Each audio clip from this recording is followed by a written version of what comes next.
right, finally. Thank you. Gosh. Unbelievable, just trying to get the thing to go live again.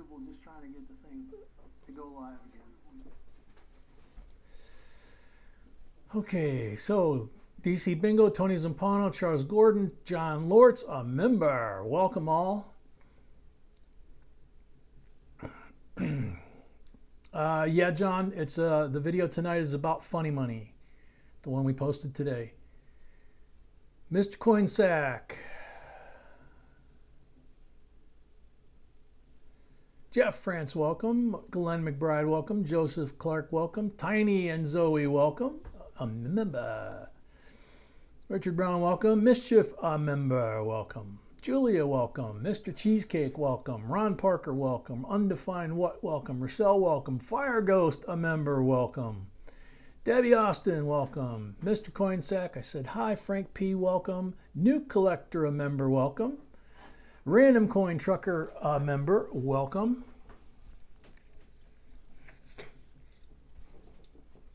Bonnie Clark, A and B, welcome.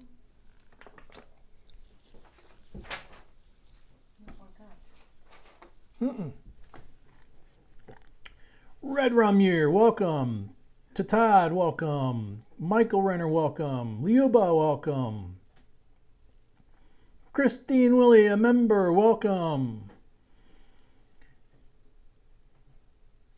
B's going to put the link up here in a second. It's today's upload. And it's asking you a question so that you make sure and you answer the question so that it's a qualified answer. Hap Nation, welcome. A member, but yeah, that's right. You are a member, but the computer lost all passwords. That's a bummer. Scott's Hobbies, welcome. Turtle, welcome. Jay Brasty, welcome. Brady Larkin, welcome. Papa Frank Guido, a member. Grazie. Adam Zulu, welcome. Jesse Duncan, welcome. A member.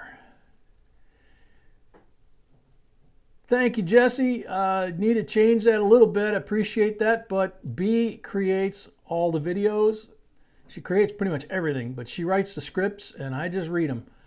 So she does the editing and everything. So I'm just the pretty face or the pretty voice, whatever you want to call it. Hurl Stormer, a member. Art, welcome. Thomas Johnson, welcome. Robert Henry, a member, welcome.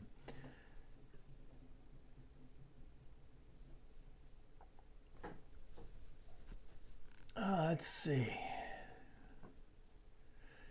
It's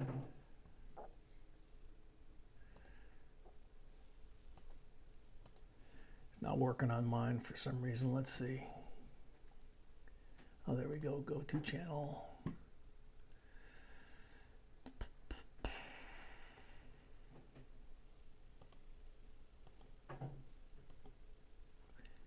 I see Tiny.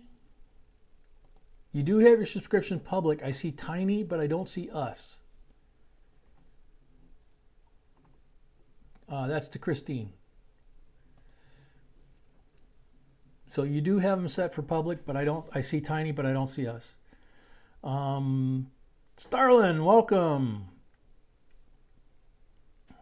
Jesse Duncan, welcome. Now I'm the helper. She's 99.99% pure and everything you see. Mr. Cheesecake, welcome. Breezy Deezy, a member, welcome. Scott Silver, welcome. Jay Rainwater, welcome. Tina Rucker, welcome. Jeff Cunningham, welcome. Wildfire, welcome. There we go. There's the link to tonight's giveaway. And it is asking you a question in the video that you should answer in your comment to make it a qualified answer, okay? Just to give you guys a heads up. Colorado Coins, welcome. Tiny, it's your birthday today? Holy moly. Happy birthday. There was a question in that video, right? Yes. Okay. Hap Nation says he didn't see the question, hear the question. He's going to go back and check it. Excuse me. Khalid, welcome. Joseph Clark, welcome.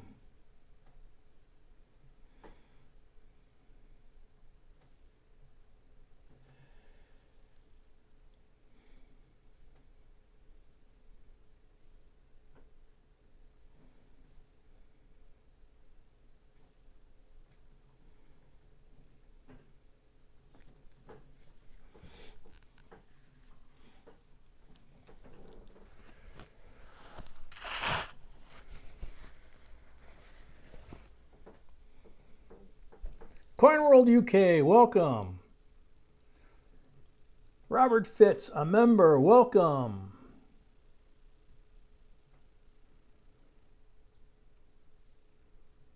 John Lawrence, hey JB, if we purchase some rolls, we're still okay if we can't be there to see you open them, right? Yeah, you can watch it. You can watch on the replay and see everything that you got, either from the rolls or from the bag pulls. The only thing that you have to be here for is the giveaways. You have to be present for the giveaways and answer within the 1 minute egg timer. Yesy, welcome. Greg Merrick, welcome.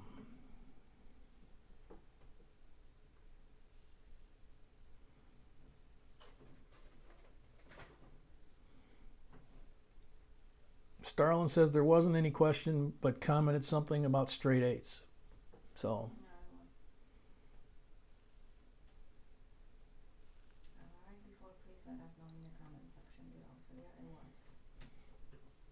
Right before, please let us know in the comment section below. Okay, apparently that's where the question is. I don't remember. Fred Hishme, welcome. Debbie Bonner, welcome. Undefined welcome. So Undefined found the question. Yay. Tiny found the question. Yay. Cool. Debbie Bonner, welcome. Paul Neff, welcome.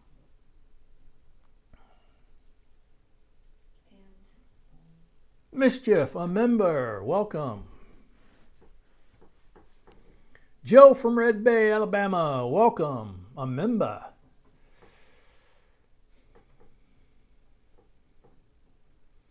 Coin World, you got to watch the video and see what the question was and then put that in your comment section. But all the giveaways and coins that we give out are US only, so unless you have someone in the US that we can mail the stuff to that can forward it to you, we can't ship direct, except in the U.S.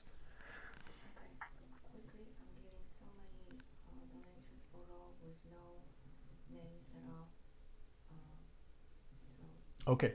Okay. B says she's gotten a bunch of donations already tonight for rolls with no names attached to them. So if you sent money for rolls, please make sure and put your screen avatar along with your PayPal name that's on your account, or send her an email, jbcoinsinc@gmail.com. You don't have to do it publicly. You can just send an email to jbcoinsinc@gmail.com and put your avatar name and your real name and how much you sent, and then that way she can communicate with you and get it straightened out, so we don't say your name by accident on the internet that's out there forever. Mr. Hollow Lively, welcome.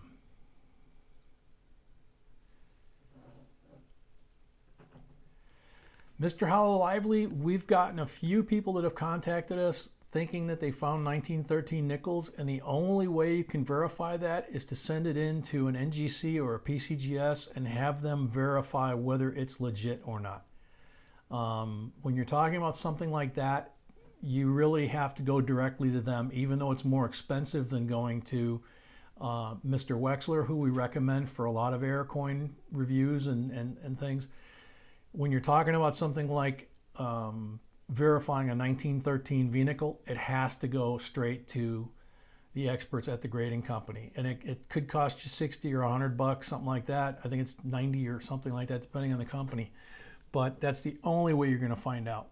They're the only ones that have the authority and the ability to do the diagnostics that they need to do. I mean, they even check the metal content. So good luck with that. Hope it is. It'd be very cool. If it is and you do that, please let us know. JRaj83, welcome. Mr. Breeze, a member, welcome. Linda Wallace, welcome.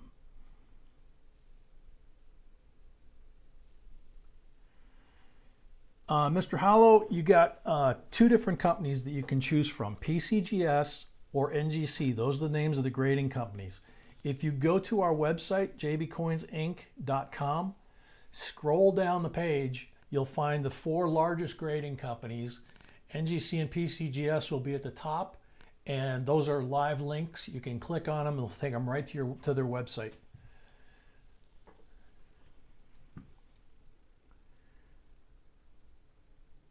Charles Ballou, welcome, a member. Yeah, please do, Mr. Howell. That'd be awesome to find out. Liuba, you're back. Welcome. Frosty, welcome.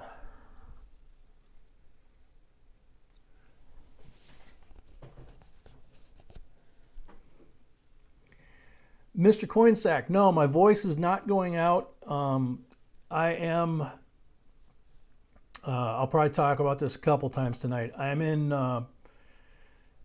doing okay right now. I'm actually not in as much pain as I was last night. I re-injured my back yesterday evening, really bad.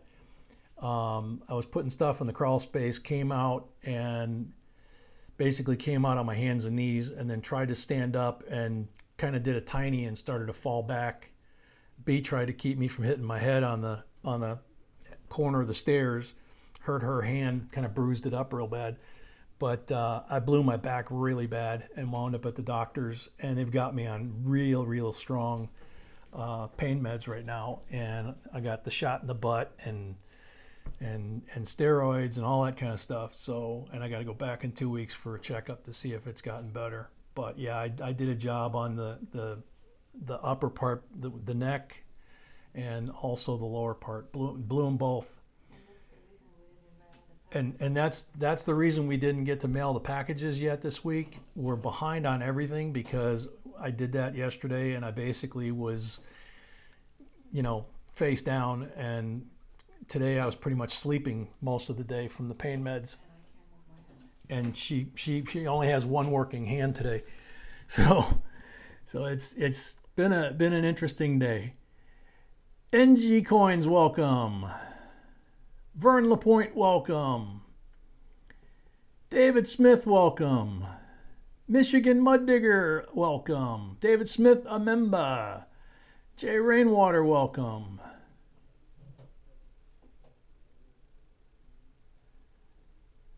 A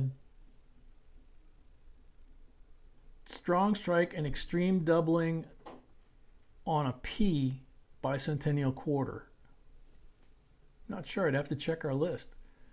JQ, welcome. Ron Park, yeah, my doctor mentioned that yesterday when I went. The CBD gummies, I guess he said. But he said I can't take them till after I get off of all the stuff that he just injected me with and has me taking for the next 4 or 5 days. So...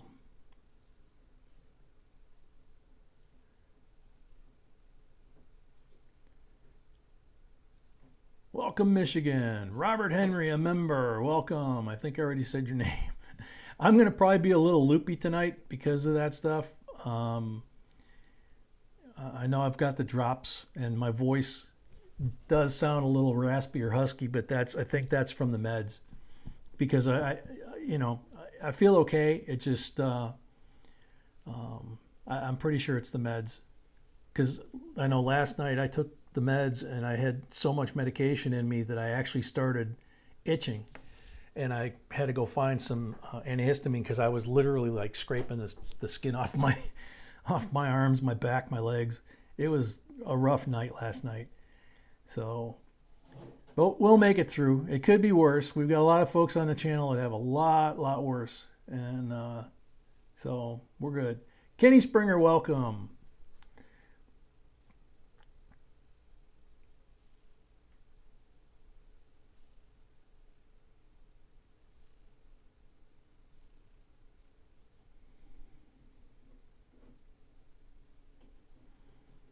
A little loopier more than usual. Yeah, Papa Frank. Something like that. William Long, a member. Thank you very much. Owe it all to my beautiful bride behind me. She is the content creator, and I'm just the pretty face and the pretty voice that gets to read the scripts and be on the live streams. All the content creation is pretty much her, unless we note that it's something like a specific video that I did from start to finish. And even in that case, she's the one that's going to do the editing and all that kind of stuff.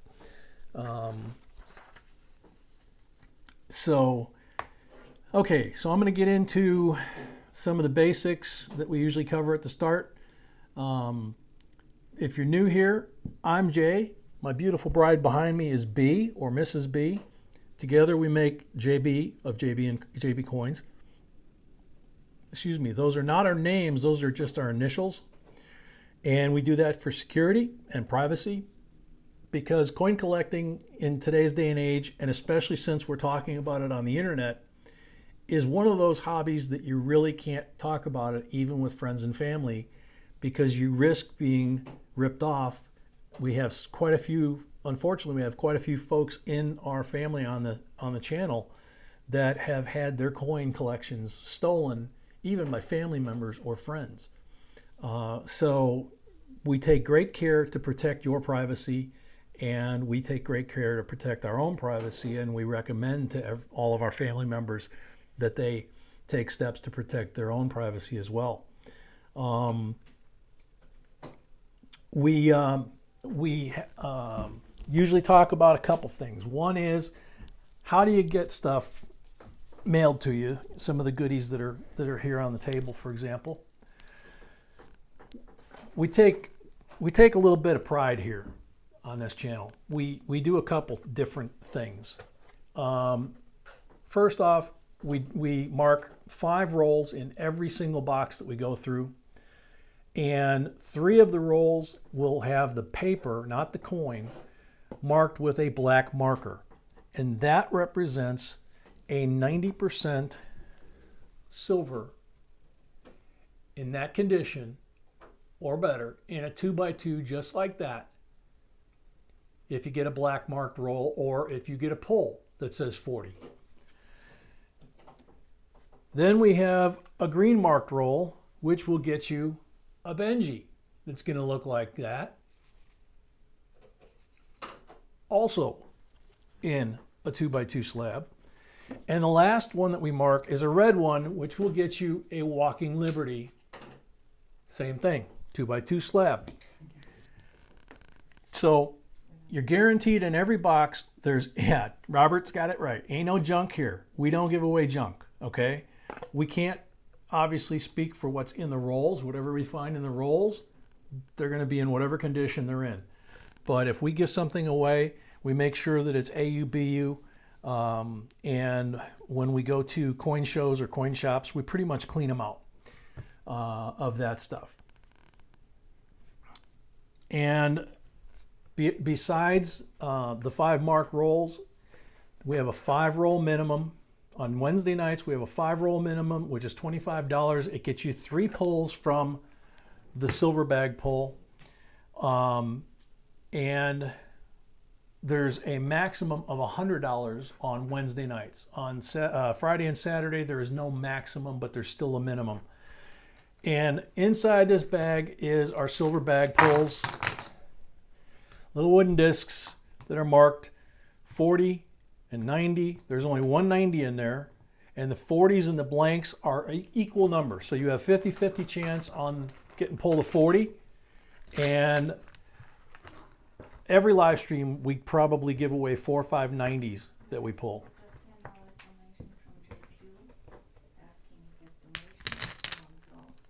JQ, you sent in $10 donation. Is that for rolls or a donation to the channel? Because we do have a $25 5-roll minimum for rolls. So please let B know what you intended with that donation, please. So we have the bag, and we keep it right here where you guys can see it, so you can see that nobody's messing with it. I see a few names going by here. Montague, welcome. Bree, welcome. Sharon W, welcome. Francis, welcome. Pammy Jones, welcome. Let's see, who else did I miss? Francis, welcome. All right, I think I caught up on there. All right, so then what we do is we have giveaways. Giveaways, to win these, you have to buy rolls, okay? But everything else is a giveaway, and you don't have to buy anything. You just have to enter the video for tonight's giveaways, whether you buy rolls or you don't buy rolls. Because we give away at the end of each box. Tonight there's 2 boxes, so there's 2 sets of coins, 1 for each box, that will be given away using the random software. It'll pick a comment from the video that's for tonight. You answer the question in the comment section, and the software will pull a name. And if your name comes up, you have to be here to win the giveaways. You don't have to be here to win whatever's in the coins and the pulls. But for the giveaways, it's a reward and a thank you for people that stay and participate in the stream. When we call your name out, you have 1 minute on this egg timer to reply that you're here and claim your prize. If you don't, then we say next and we pull the next name. You're responsible for making sure that you reset your screen or refresh your screen when we do any giveaway, any giveaways where we have the laptop out and we're showing you the screen. Because if you have 4 or 5 minutes of lag in there, you're never going to call in time to claim your prize. So we try to remind people, but it's ultimately your responsibility to do that. Jack Frost, welcome.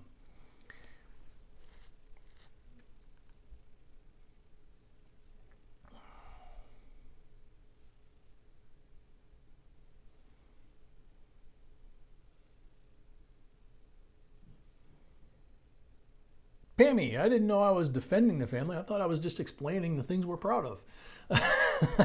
But okay. Booger, welcome. Michael Renner, welcome.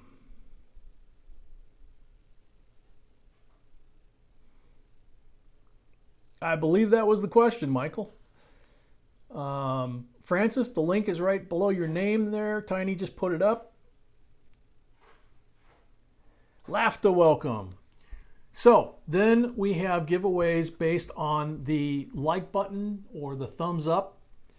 If the thumb is colored blue, that's what you're indicating. So if the thumbs down is blue, you're indicating that you're giving us a thumbs down. If your thumbs up is blue, you're indicating that it's a thumbs up.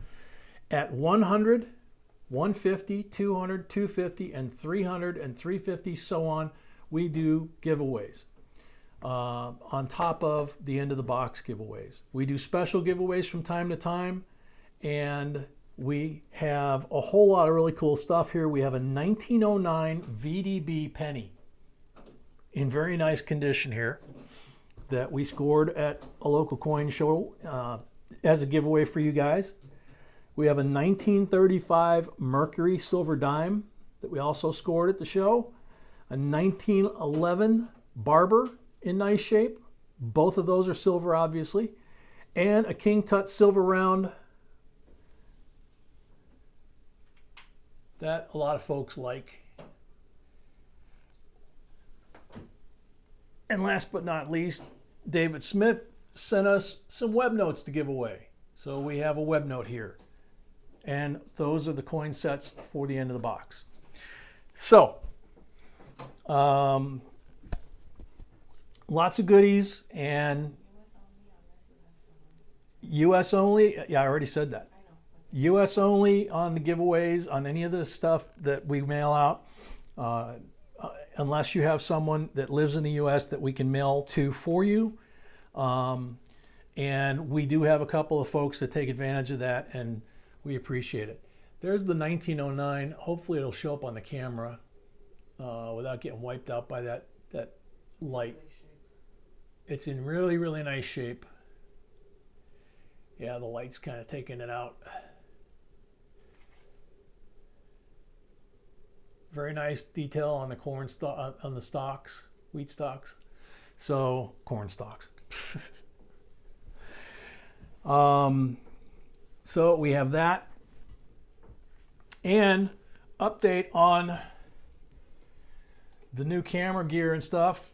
Don't know if I can make this stretch far enough over here, but I've got a boom arm here. It isn't completely assembled.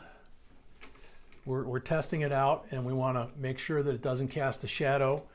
But this is the ring that holds this awesome microphone, professional quality microphone.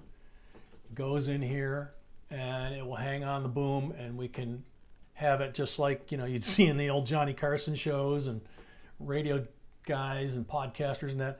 We'll be able to use this to get professional sound quality, so that all of our videos and live streams have professional video and audio once we get everything fired up. Like I say, right now we're still trying to figure out how to hook stuff up, where to place it so it doesn't cast a shadow, where it'll reach, that type of thing. Right now it seems like the placement I've got for the boom where the microphone would hang is right in front of my face, which is where it should be. But I don't have it quite connected right. That's why the microphone is over there. But wanted to share that with everybody. Linda, welcome. Hurlstormer, a member. Jerry Mobley, welcome. Lafta, welcome. Stock Much, welcome.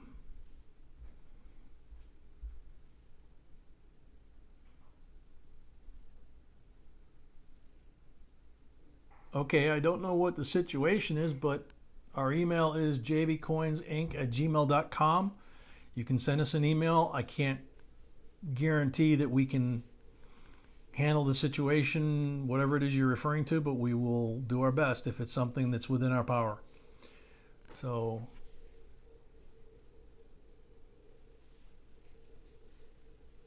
Robert, to my knowledge, there are coin rolls left. She hasn't put the sold out sign up yet. And I hear the coffee maker going. She just popped out of the room real quick, so I'm guessing that's where she's at. Dylan, I do not know what the 1909 VDB would be worth. Wes Hunts Coins, welcome. Stephen Kitchen, a member, welcome. Thank you, Stephen. Yeah, don't forget, B got hurt too, so she's not in the room right now, but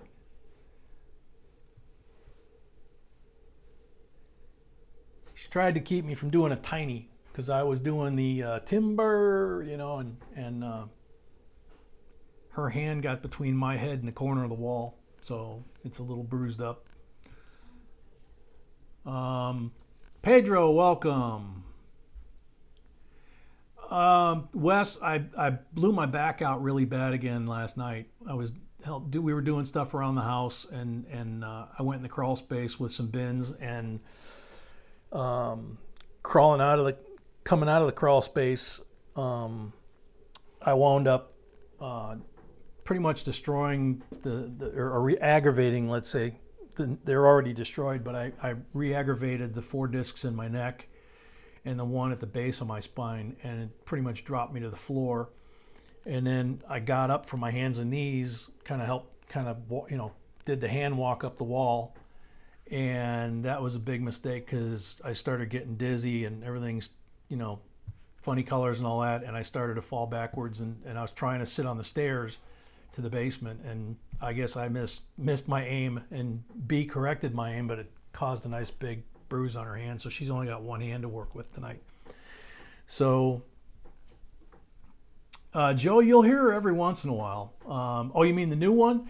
Yeah, depending on how we set this thing, it's pretty cool because it's got multiple settings, and it's got volume control, and then it's got pattern and gain, so you can boost it, but the pattern selects how the microphone works. So for example, I can have the microphone sitting like this, and it will only record straight ahead, which is what they do for voiceovers, commercials, music videos, things like that.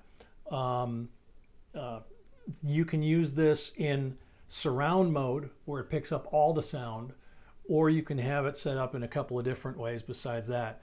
So I'm still learning all of that, but right now we're still in the dry fit stage, if you will. We're trying to make sure that everything fits and doesn't collide with each other, and that the cable lengths will be right, that kind of stuff.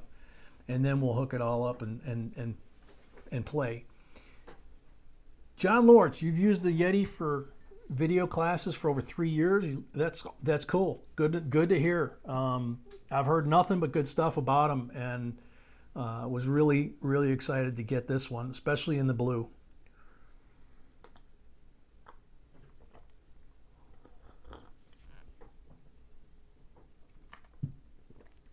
Dylan, good question. There are supposed to be changes coming, fairly major changes coming in 2020. What they all are going to be, we don't really know. The Mint has released certain things that they plan to do over the next 6-7 years. But until they actually implement them, you can't really count them. We have some very sad notice. Now. Okay. And we're gonna pray. I just want you to read that. Obviously, we know about the news, but. Okay. B's handing me the computer here, and what?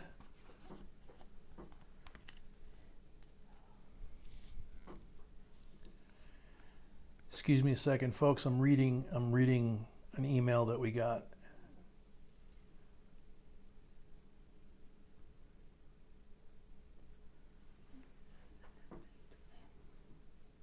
Yeah.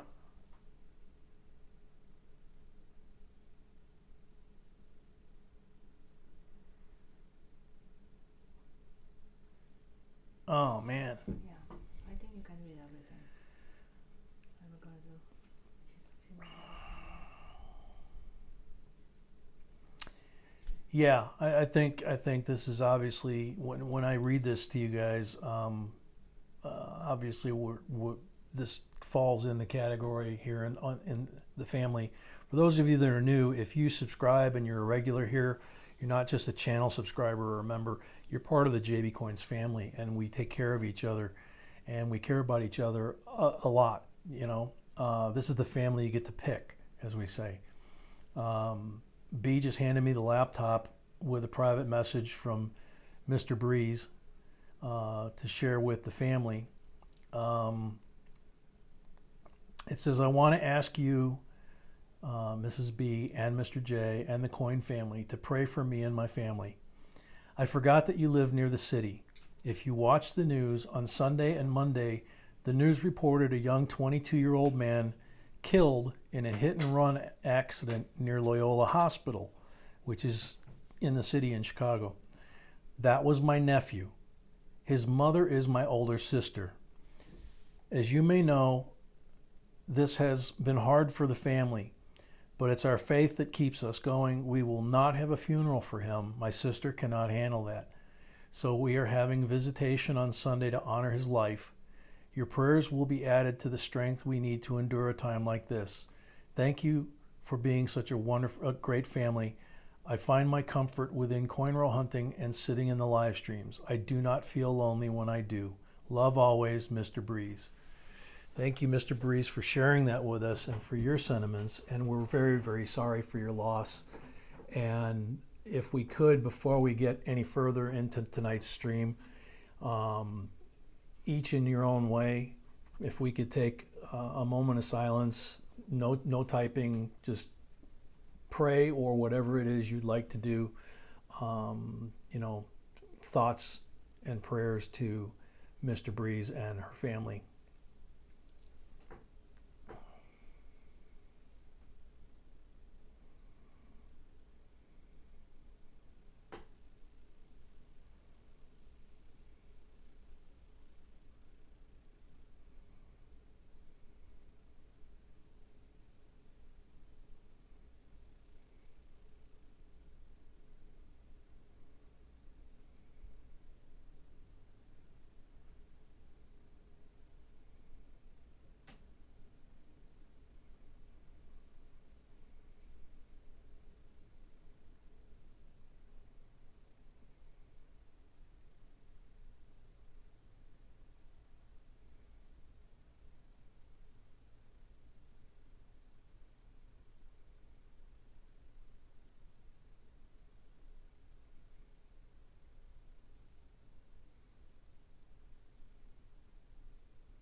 Okay. Amen. Thank you, everybody. Mr. Breeze, I hope you and your sister get through this okay and take strength from the fact that the family will be praying for you as we do for Santiago and everyone that needs it when the time comes. So thank you for sharing with us, and again, good luck getting through that. I'm sorry for your loss. We both are. Just looking for treasure, a member, welcome. Crystal Twerk, welcome. Lafta, welcome. Skinny Jack, welcome. Okay. So we're going to start.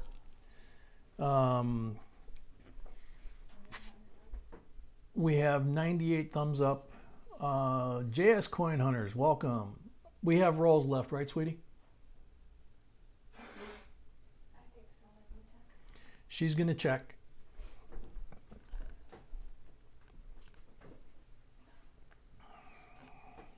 Mr. 45 ACP, welcome. Coins 24/7, welcome. Yes, we do. We have some rolls left. Wes Hunt's coins.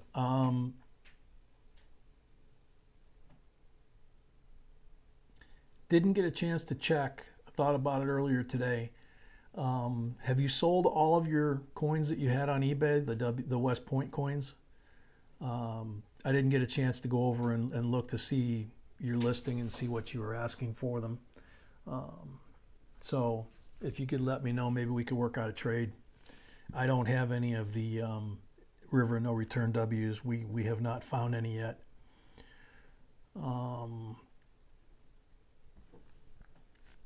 And were they River of No Return? There's 8 days, by the way, left to submit River of No Return W's to PCGS for $20 for the grading. Pardon me? Oh, you think his were San Antonio's? Okay. Yeah, but they're all War in the Pacific. Oh, okay. Yeah, those we have, and we've already submitted those. So, okay. I mean, it doesn't mean we wouldn't want more, because I don't think we have quite a few of those. We'll see.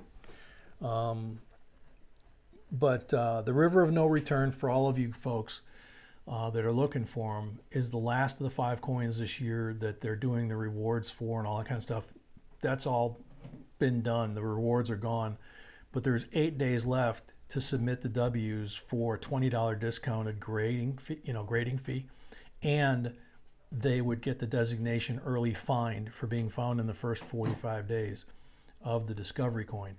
After the 8 days are up, then you don't get the early find designation and you have a different fee, which I'm still trying to find the time and ability and health to call PCGS and find out what they're charging for them now once they're past the 45 days, because we have some we want to submit.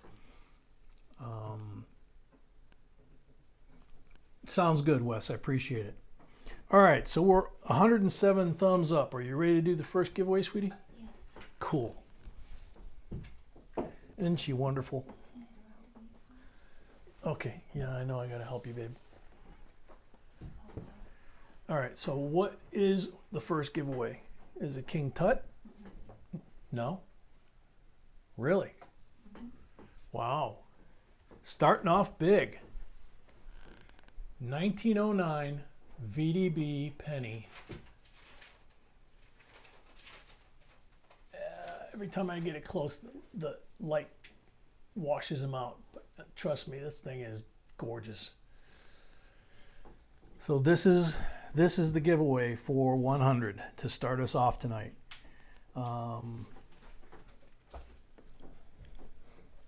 So good luck, everybody. See how many entries we've got so far. 95. Everybody refresh your streams. Make sure you don't have any lag. You only have a minute if your name comes up. Good luck, everybody. Greg Shevchuk, ordered 6 of them. My daughter is in the Chinese immersion program in school, and we give her teachers the lucky money from the U.S. Mint for Chinese New Year. They have a big celebration in her class during that time. We're a big fan of your channel. Thanks for all the great info you share with us. Thank you, Greg. We appreciate that. Very nice sentiment and a qualified answer. So, Greg Shevchuk, are you here?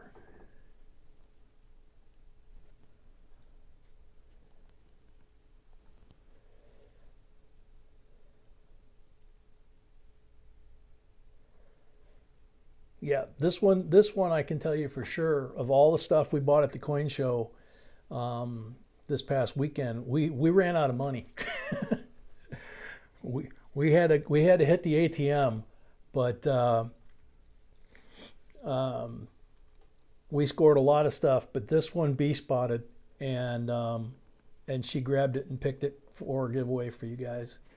So, Greg, the sand is half gone. Greg Shevchuk, hope you're here. This is a great giveaway. We did not score any trade dollars. Scott's dad. No, I didn't see it, Sharon.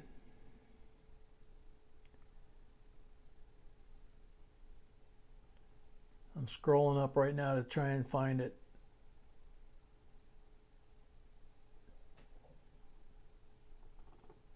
His dad's feeling bad again. Unfortunately, we're out of sand, which means, Greg, unfortunately, you're out of time. Thank you very much, though. Next. Good luck, everybody. Yeah, we'll have to say some prayers a little bit later for Scott's dad. JRaj83, I've never heard about Lucky Money. Thanks for letting me know. There you go. That's a simple one, and it's a qualified answer. JRaj83, are you here? Annalise, Merry Christmas. JRaj83 is here. Congratulations, man. That is an awesome coin. When you see it in person, you're going to see how beautiful this is. She picked it out, like I said, and she definitely knows, like a lot of things, she definitely knows her Wheaties. What, sweetie?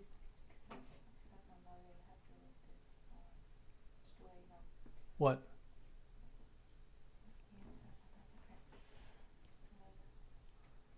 Okay. Here you go, sweetie.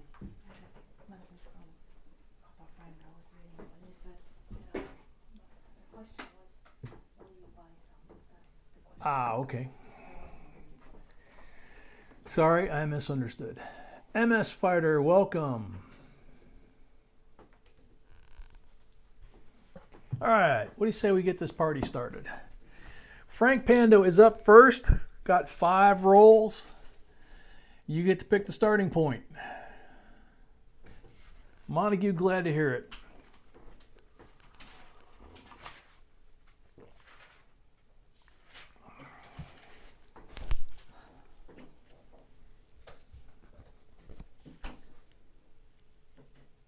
Lane Abner, welcome. Found an 1896 in a roll yesterday? Cool. Kumai, welcome. Frank Pando. Oh, 2 from top left, 4 down. 2 from top left, 4 down. 4 down. Okay. 2, 3, 4, and 5. Like I said, I'm probably going to have the drops more than usual tonight. Hopefully that was the ones you wanted. We'll find out in a second. No marked rolls. And this box B hit all the marked rolls in there, so I have no idea where they are. Actually, she did both boxes tonight.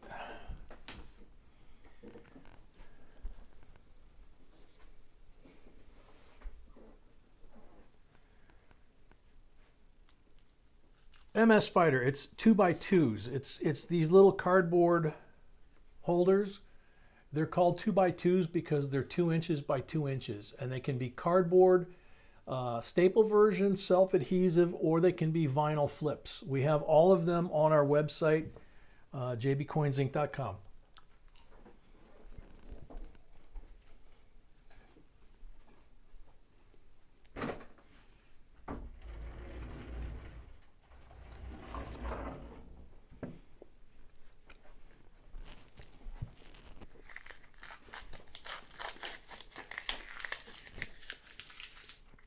Ozzy, welcome.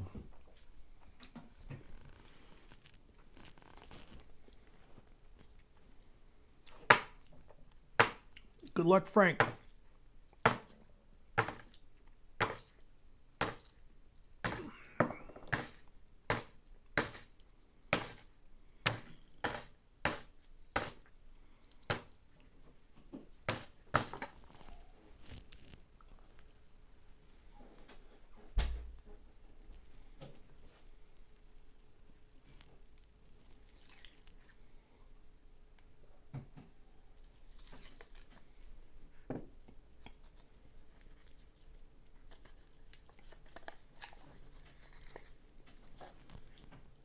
Steve Thomas, welcome, a member.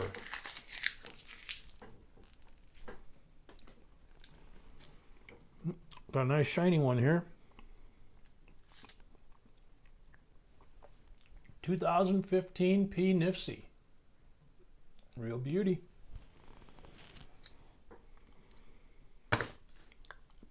It's fun spotting those on the edges when they're bright pink, almost red like that.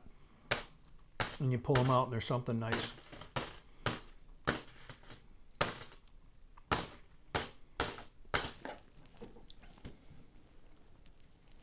All right, David, you take care. Thanks for coming.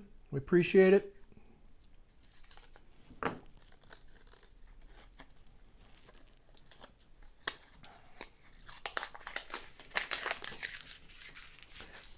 Sharon, is that why David hasn't been here lately? It's because of his dad?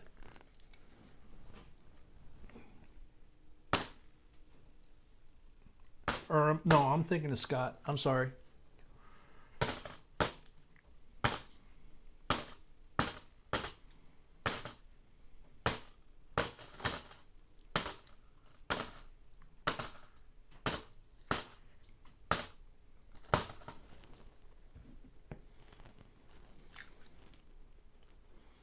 Joanne Toma, welcome.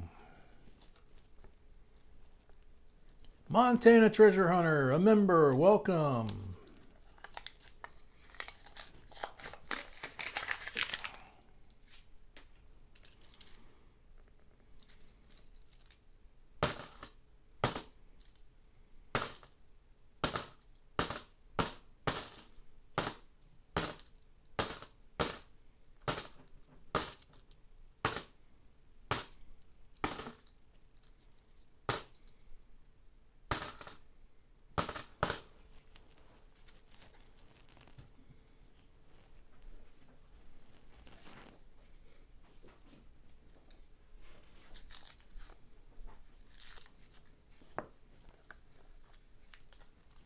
Ah, okay.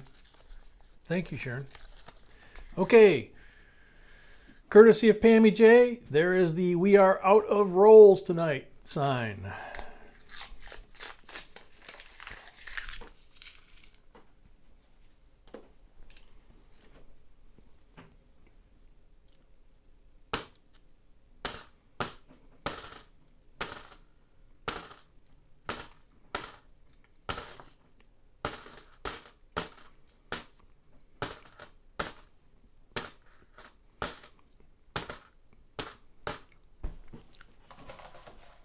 Bummer, just the one coin, Frank.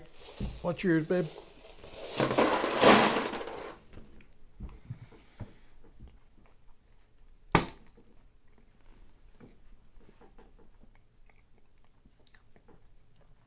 Jose, welcome.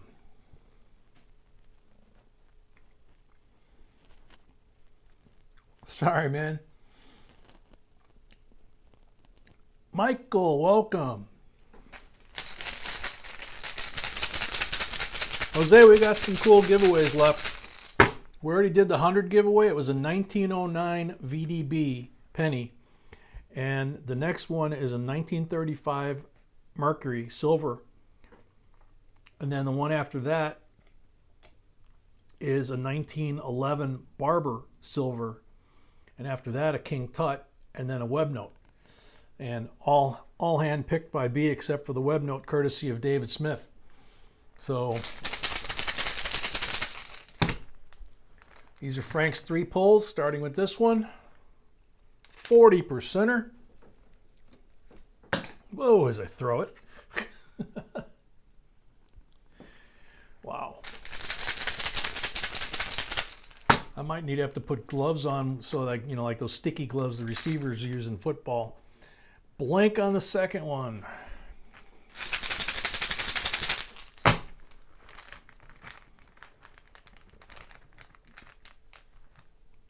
Blank on the third one.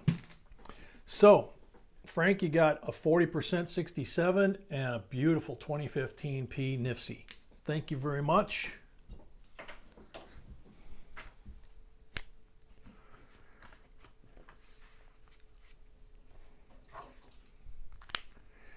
Next up, Robert Fitz, 5 rolls.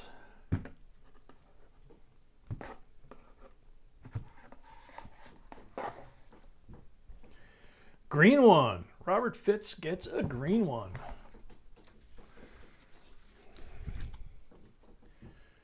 $1952D, Benji.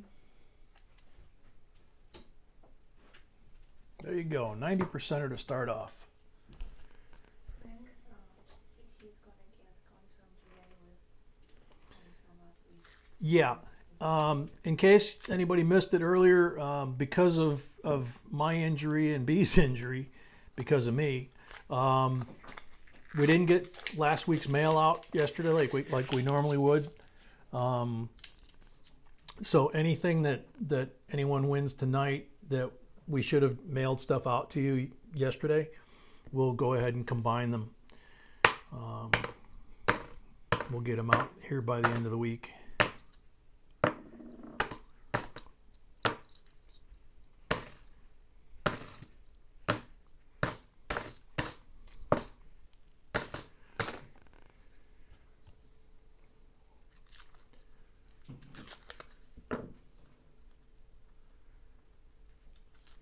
Ruler, you had an exciting box last night. 8 NIFC, 6 silver, including 290 Kennedys, and the first Walker ever. Very cool.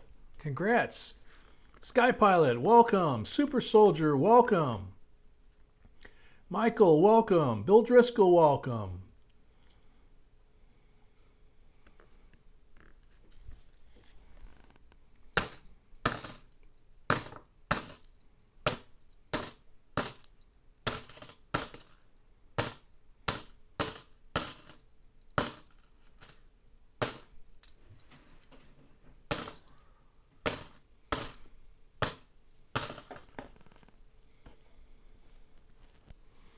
Ed Abzulu, there's, pretty much a lot of different things. It's, silver, gold, commemoratives, S proofs. We find a lot of those. NIFC coins. Real Ruler's listed them off there, yeah. He can type them faster than I can say them. It's like, wow.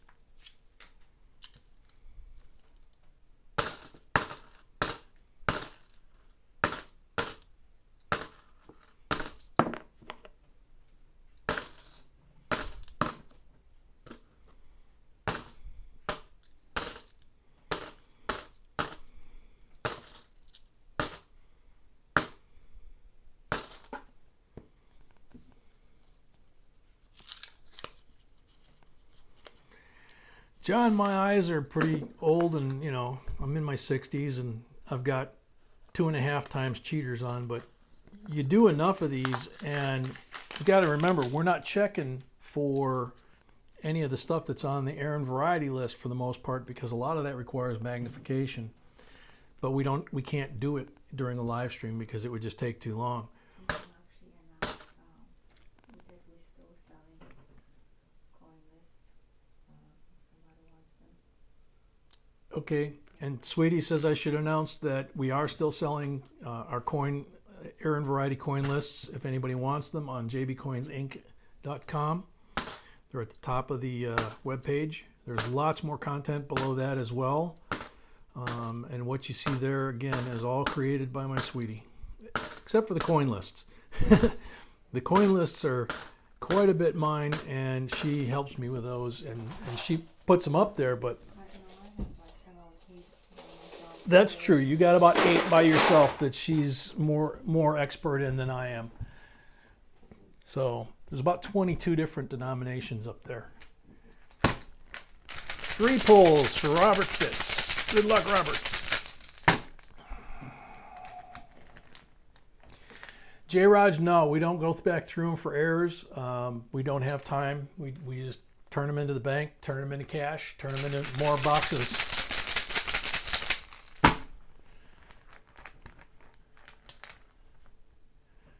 Blank on the second one. Thank you, John. Yeah, we try to keep them updated as often as we can. You know, anytime we hear about a new error or find a new error, gosh, struck out on that one. That was the first skunk of the night.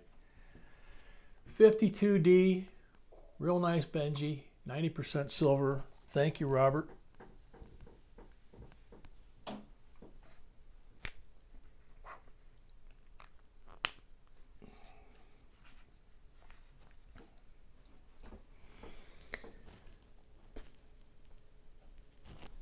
All is good. I got a Benji. Oh, man. Next up, Stephen Kitchen, 15 rolls. That's incorrect, but that's okay. What? That's okay. What? Look, if there's something incorrect, let me fix it now. No. Okay. Everything okay with the voice and stuff. So, who is next? Stephen Kitchen? Stephen Kitchen's up next, and it says on here that he's got 15 rolls. Is that correct? Yes. Okay.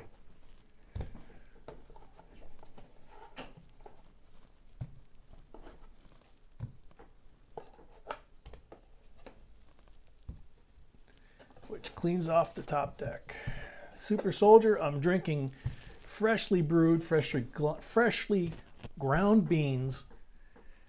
My beautiful bride, Sweetie, makes the coffee fresh, grinds the beans, brews it, and makes it for me, and it's perfect every time, just like her.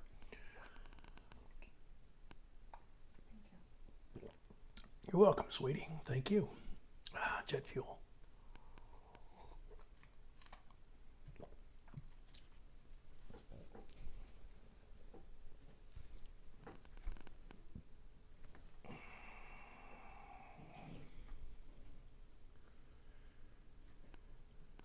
Ruler, when we get 15 like this, I'm kind of bypassing that. Although with the injury, maybe I shouldn't, but it is what it is. So, 1 black one, 2 black ones. Oops.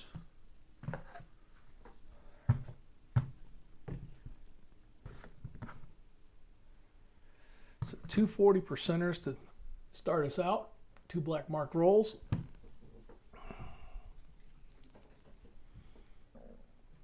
There you go, Stephen.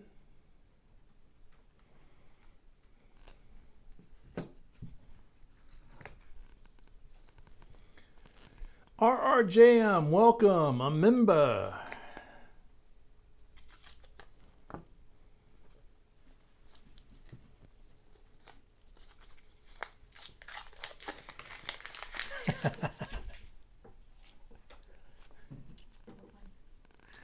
Nothing.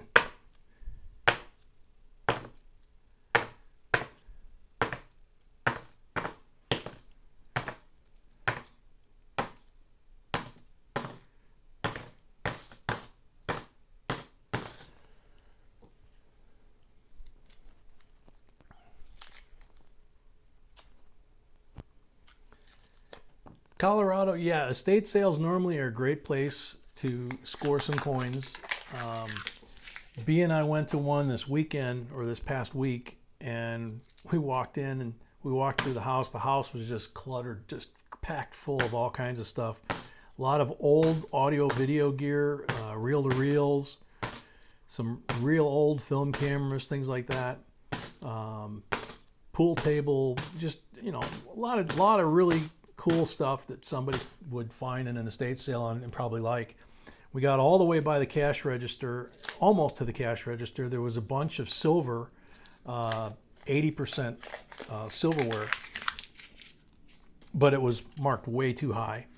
We got to the counter, and there was a stack of, I think, 8 mint sets from the 70s and early 80s. And I think there were 2 in there that had some silver in them, but the other 6 didn't have any silver, no special dates or anything like that. And they wanted $16 per mint set.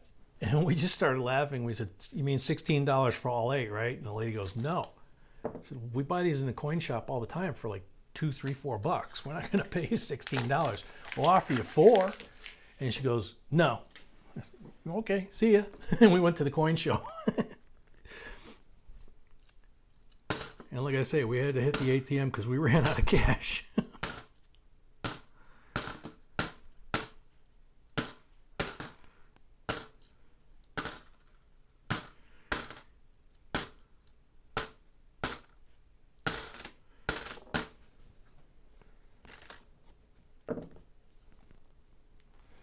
Ramesh, welcome.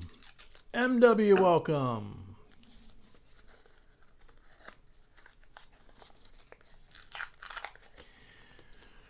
Ruler, you probably already do this, but for anybody else that's never done it, I always ask, if I go to an estate sale and I don't see coins, I still ask and say, "Hey, you got any coins or collectible stuff, you know, that you didn't put out?" 72. Man, I'm not sure. I was going to say it's one of the gold-plated ones, but it's very worn off. And now I'm looking at the edge, and I can see pink. So I got a feeling this is a fake one because you can see pink. I think this is a spray-painted one. What do you think, sweetie? Check my eyes because I'm spray-painted. Yeah. Okay. Thank you.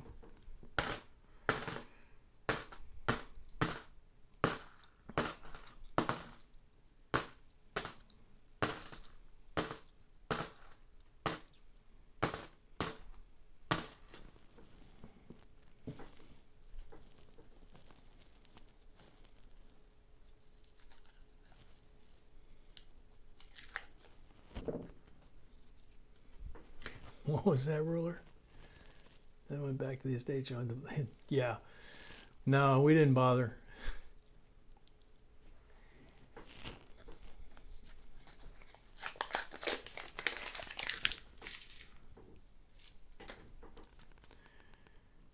That coin show was killer, though. We wound up getting one of B's Christmas presents from her short list. She knows about it because she had to pick which one of the 3 that they had. 68 40%er. There we go. That's what we want to see. There's silver in that box. But we walked out of there with, I want to say, 9 full plastic tubes of BU, mostly Benjis, some Walkers, some 64 Kennedys, and I think about 100 40%ers that were all BU. Plus a bunch of giveaways like the 1909 and the 1935 and the 1911, and some other stuff.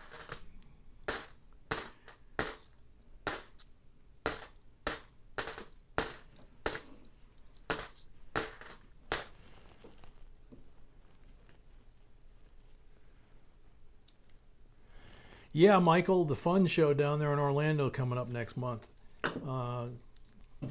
We would love to come down there for that.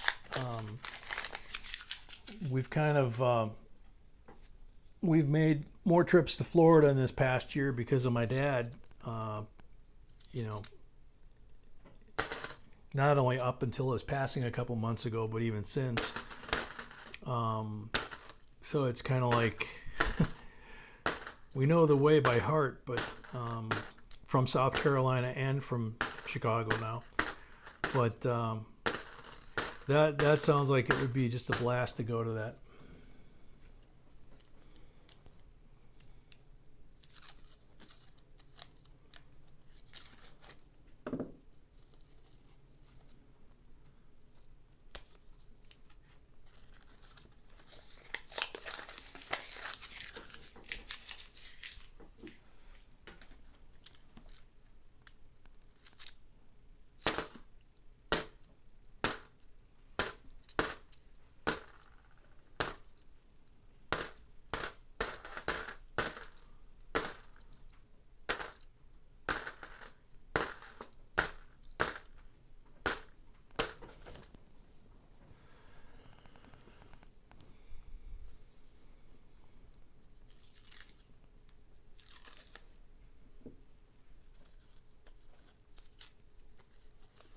Yeah, Colorado, that would be cool.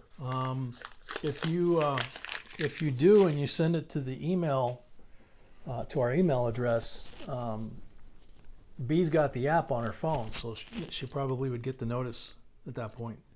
So that'd be cool.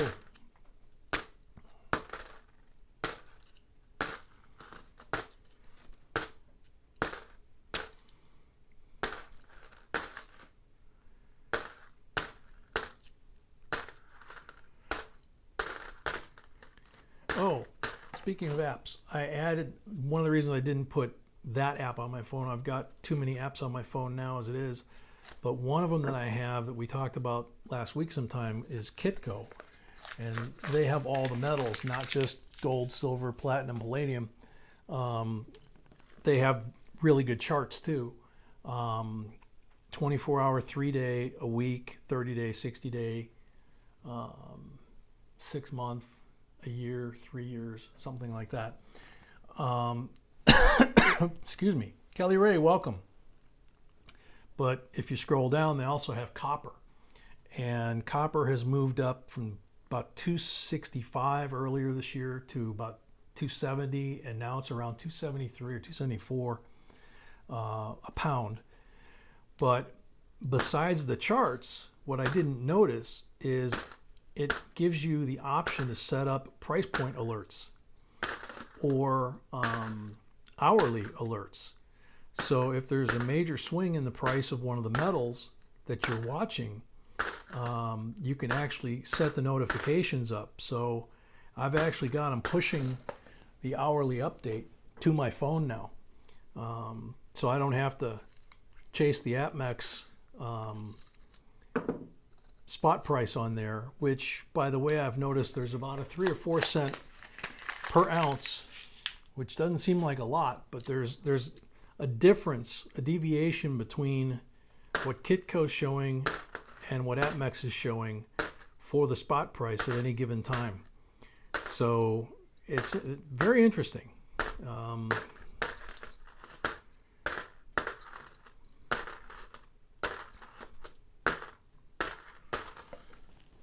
Archaeology Mikey, a new member. Yay! Thank you, Mikey. Yay, thank you so much. Yesterday, Pammy found a 1909 VDB, a 1910, 1913, two 1914s. What was that last one? A 1914D? Wow.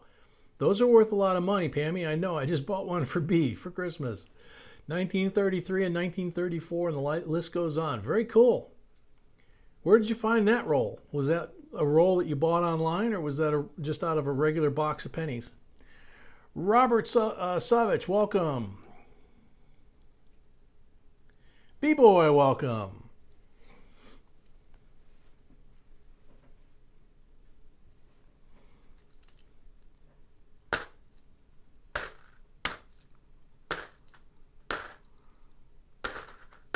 So yeah, Sweetie knows about that coin, and I was looking at several of them at the show, and I wasn't going to say anything, and then it was like, you know what?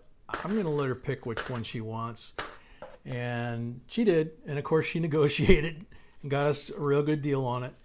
She didn't want to spend the money on it, and I said, "This is your first Christmas present, so don't go cheap on it," as my dad used to say. Get something that's good quality, and So now she's down to 2 to finish her penny set.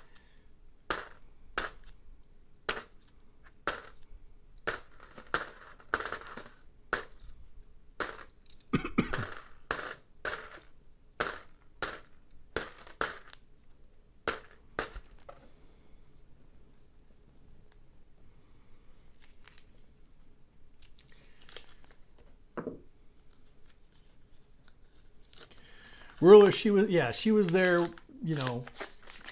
and it was kind of like, okay, because there were a couple that there was one that was graded 1 grade higher, but to me it wasn't that attractive of a coin, and I when I'm buying her a gift like that, I want to make sure and get the best quality coin I can get. I bought her a Flying Eagle a few years back down in South Carolina, and same thing, I took her to the coin shop and said, which one of these do you like? But how did you say that? That's what it is. How did you say that though? I won't say it anymore. I'm pretty sure I heard in the background, that's because I kind of have no junk in my collection. What's your ear, babe? So she knows she's going to get some more stuff for Christmas, but something as particular as that, when you're down to 2 or 3 coins, I'm kind of funny about, if it was in the budget, I'd be going out and getting a high mint state, but on those 3 coins that are left in most penny collectors, you're talking 4 figures for most of them, so in decent shape. All right, Stephen, found silver. Only 1, but we found silver. That means this box has silver. And Stephen has 9 pulls. Elton Jones, welcome. Make America Great Again. Man, how did you get that handle? I'm amazed that isn't taken. But it's a great one. Welcome. 40%er on the first pull.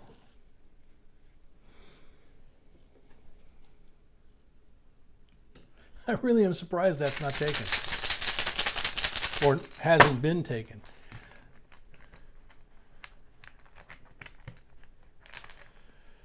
Blank on the second pull.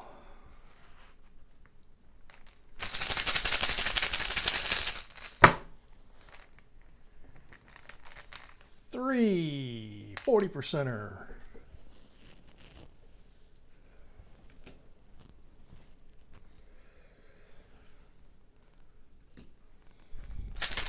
Number 4.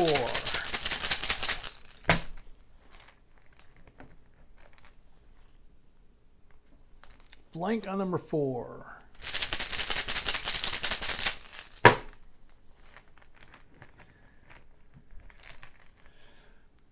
Blank on number 5. Bummer.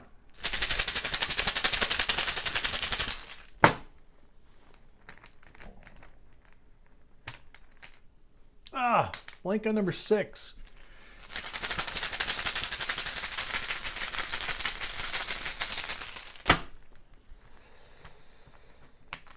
Number 7. Blank.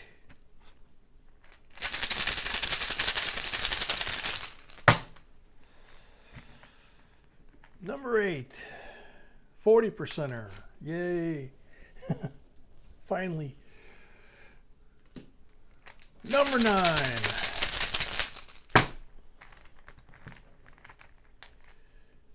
Blank.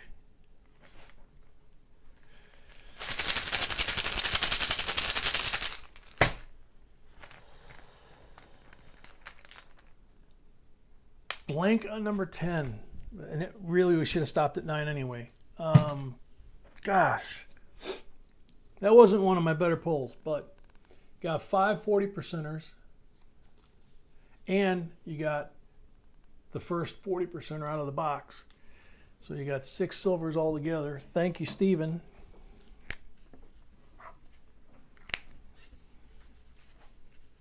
Stephen Kitchen, right? Yep, Stephen Kitchen, babe. Same thing, just gonna have everything in one package. Yeah, same thing. B and I are going to pack up everything from last week that should have gone out yesterday, along with whatever anybody gets tonight. We'll just combine the two and ship them as one. So, Jimmy Farmer, welcome. All right, Turtle's up next. 5 rolls, and we have a full basement. So, Turtle, you get to pick the starting point in the basement.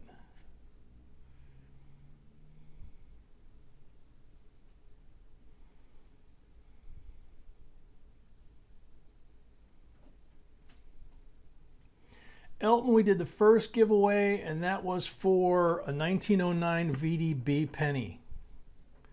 And what is Windows trying to do to my computer? Good Lord.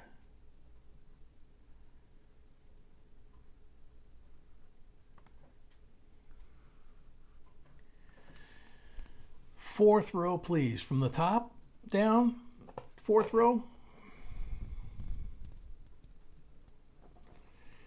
Ruler, I blew my back out coming out from under the crawl space. I blew the neck and the lower back at the same time, and then I tried to stand up and got dizzy and started to fall, and B tried to more or less push my head away from hitting the corner of the stairs, and so she's got a big bruise on her hand. Her hand's really tender, and I wound up at the doctor's, got a big old shot, and then prescription for real heavy pain meds.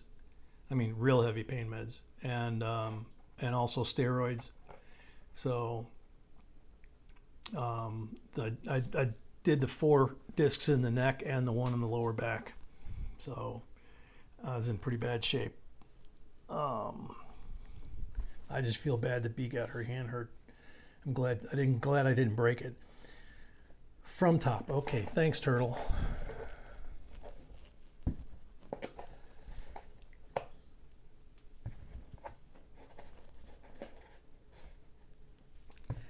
Yeah, he's the doctor.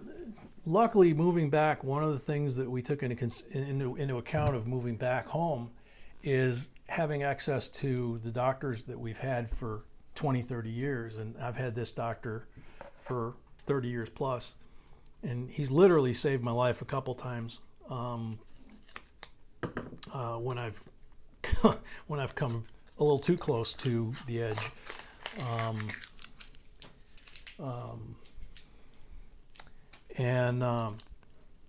So he's kind of frustrated because he's now been trying to get my medical records from the doctors that treated me for my back in South Carolina, and they either won't give the records or they're giving incomplete records. So he has yet to be able to find a copy of the MRI they did either from the emergency room or after that for my lower back. He has the upper, but he doesn't have the lower. So he's like, it's kind of hard to give you a full diagnosis without having the whole picture. So he's gonna keep pushing until he gets the answer. That's the way he is. So pretty sure I checked for the marked rolls. I don't see any.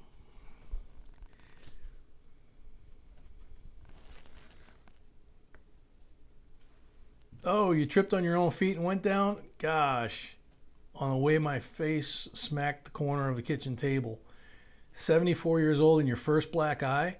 Well, David, you're doing good. I had my first black eye when I was probably 6 or 8 in the old neighborhood. But you're just imitating Tiny, you know. Glad you're okay, though, man. I didn't think you were that old. I thought you were closer to my age. I'm in my early 60s. Congratulations, man.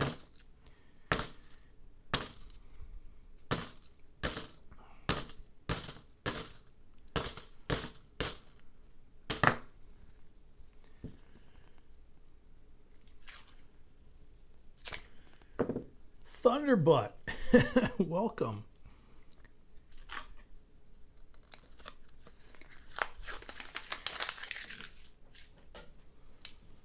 Heather B, welcome.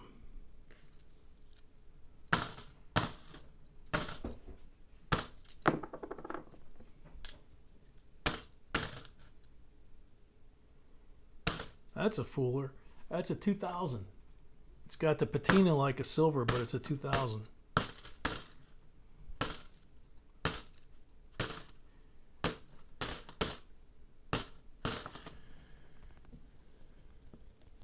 Rob Z, welcome.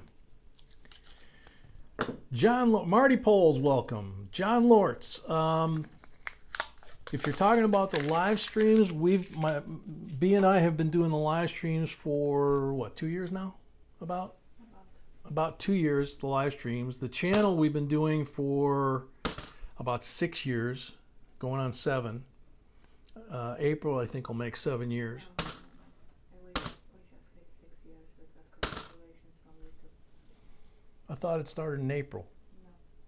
No. Okay. So B says that we just hit 6 years of doing videos and of JBCOINS Inc. existing. But I've been collecting since the 1960s, and when I was a little kid, and B has been collecting since she was a little kid, but I'm older than she is. But she stayed true to the hobby the whole time, and me, like a lot of folks, when kids came along and all that, I kind of let coin collecting and airplanes and cars and all that kind of stuff that I like take a back seat to the kids. And so then we fired it back up, probably pretty serious, about 8-10 years ago. And it's been a lot of fun. I mean, we love going to coin shows together, and if I get a good box, that I start finding a lot of silver, a lot of times she'll pull a chair up next to me and sit down, and she'll almost every time she'll sit down next to me. I've already started. I've got a couple silvers on the table, and by the end of the box, she's got more silvers on her side of the table than I do. I don't know how she does that, but it's kind of amazing. But it's nice to be able to share the hobby with, your kids or your wife or your husband, your dad. 40%er. In fact, that was one of the things that we found at Dad's house when he got sick.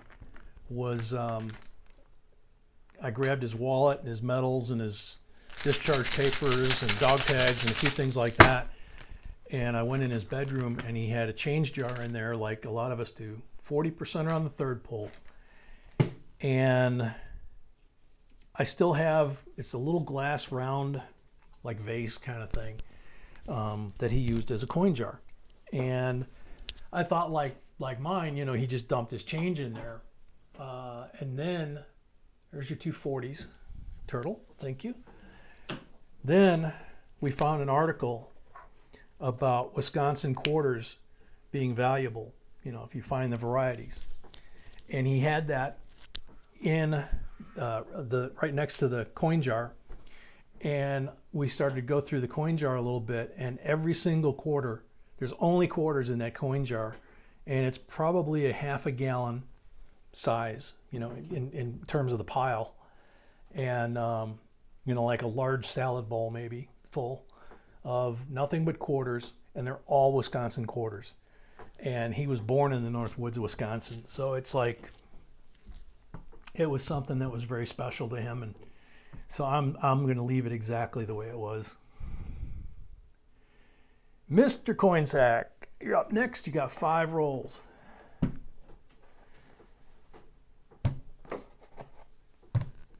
So, unfortunately, he and I didn't get to really talk about coins. His dementia was too far at that point. Red one, Mr. Coinsack. Red mark roll. How about a 44 Walking Liberty, 90%er?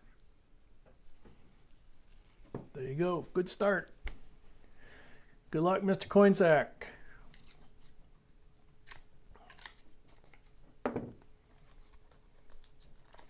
Wicked, welcome.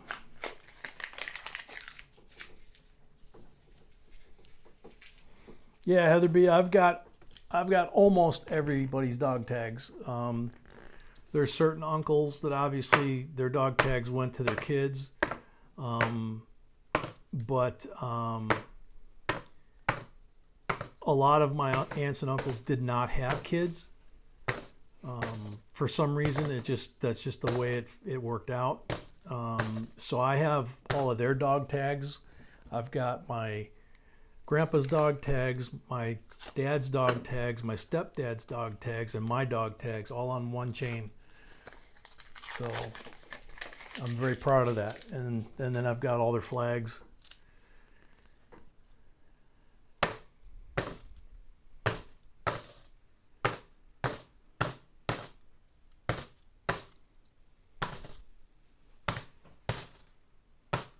I've also got all their medals. Oh man, this is, hang on a second. Windows is trying to do some sort of important update and it keeps popping up when I'm working today. So when we get done tonight, I'll let it do its thing, but not during the stream.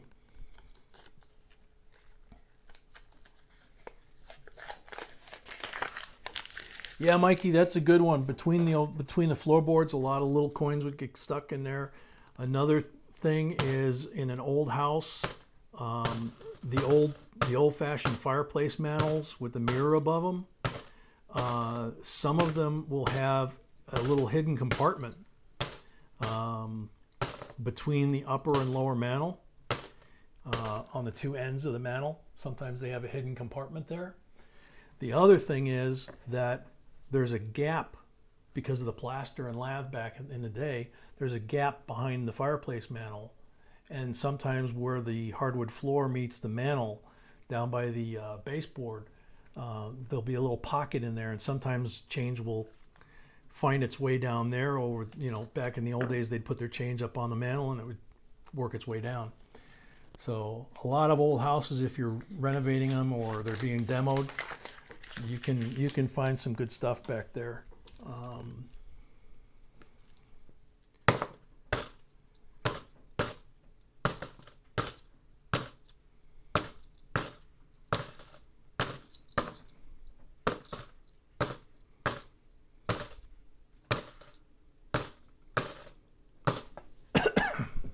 Excuse me.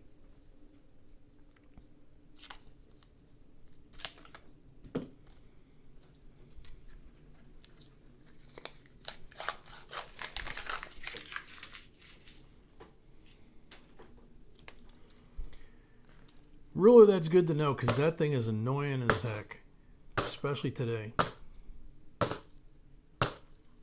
Usually it seems to do it when I'm shutting down or booting up. Same thing with B, but today it's like it's in panic mode. It keeps. I set it for later, for 4 hours later, and the 4 hours expired. 2005 Denver NIFC. Unfortunately, it does have Crimper Kiss on it, but it's still a 2005 NIFC, so you still get it. All right, so Mr. Coinsack, that's it from the rolls and that beautiful marked Walking Liberty roll. Thank you, Charles.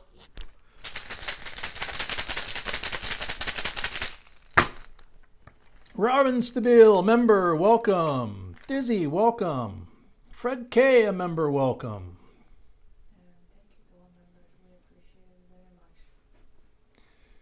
Thank you to all the new members. We appreciate it very much. Tiny, your brother got his final challenge coin because he retired from the Navy. That's cool. Blank on the first pull. Yeah, I never got one back in the day. I got mine afterwards, and I only got a few, and I just gave my last one away. Passed them on to other people. 32 years inactive. Wow, cool. Oh man, another skunk. Sorry, Mr. Coinsack. At least you got the Benji, 1944 Benji, and you got the NIFC with the kiss on it. I think not Benji. You should have the Walker, no? Or Walker, I'm sorry. I said Benji, but should be Walker. Your grandpa gave you a challenge, Coin Thunderbutt? That's cool.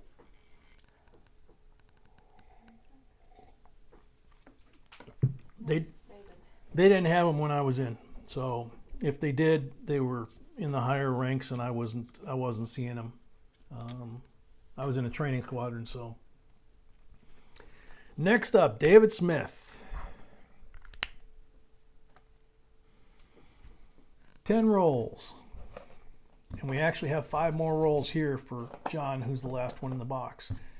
So we're getting close to the end of the first box, and we'll have a giveaway at the end of the first box, and we're 9 away from 150 giveaway. No marked rolls there. Wow, no marked rolls there. Good luck, David. Coin Group of Minnesota, welcome. Lane Abner, welcome.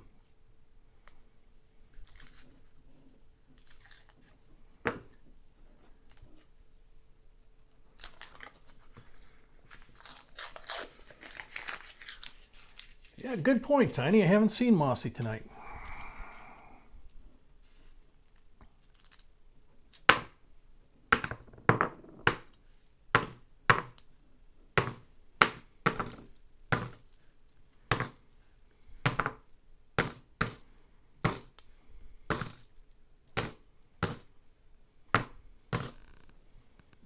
Jensen, what's up?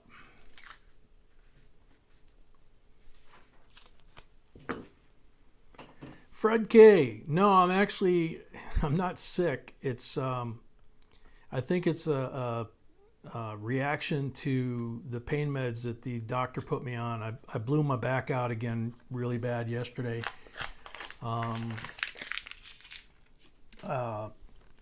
Upper and lower at the same time.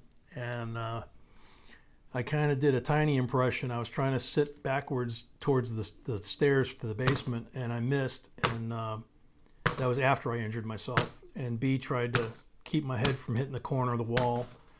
So she got her wrist hurt. It's all swollen, so she's got one hand working. I wound up at the doctor yesterday getting a shot in the butt and cortisone and prednisone and all kinds of stuff. So I did a good job. That's what I think is going on with my voice, is it's kind of raspy. It's not sore or anything, but I'm just on so many meds right now for the pain that I'm actually sweating. My blood pressure was up like 40 points when I was in the doctor's office, above what it normally is. So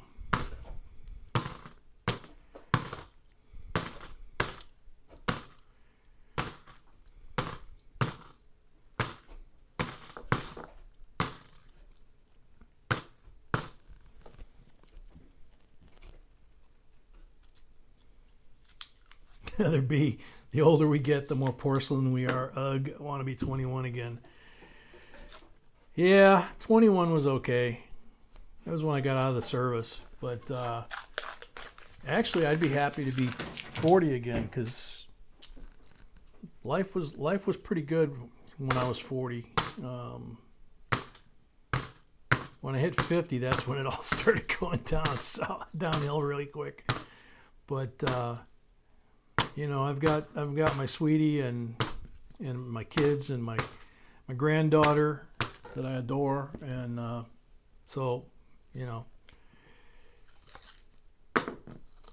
I wasn't supposed to be here a few times, and I'm still here. So HM3, that's what you do, work in, as pain management. Man, I could have used you. I could still use you for the last 2 or 3 years. They have done, I don't know, 6 or 8 epidurals on me. They've done, I lost track of how many trigger point shots. Those didn't work after the first try. The first ones did, but after that they didn't work, so they went to the epidurals. And then right before we left Charleston, they recommended me to go see an orthopedic surgeon. And we moved back here. It was like, okay, I'm going to go see my doctor. But now the doctors down there don't want to cooperate. So my doctor's probably going to have to start from scratch on the tests, or at least the lower MRI. But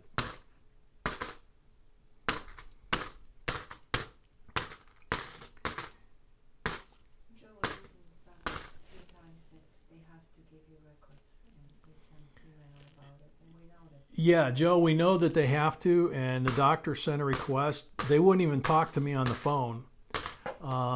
He sent a request, and basically I've run his office through the food chain all the way back to the hospital that treated me in the ER.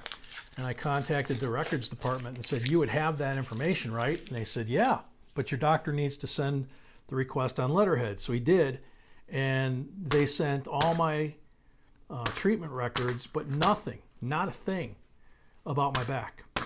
And they should have the emergency room, the imaging, they should have the doctor's information.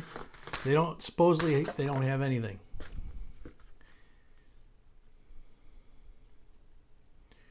Frank P., what did you put on the table there?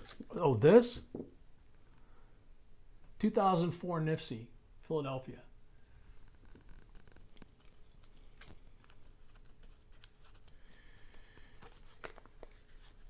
Kat Schultz, welcome.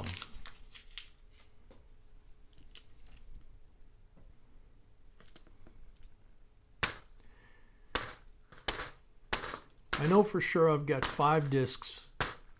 I know it now. I didn't know it 2 years ago. I found out maybe 6 months ago that I have 4 discs in my neck that are bad, as well as the one at L5S1, which is the only one that they told me about when I got injured at work.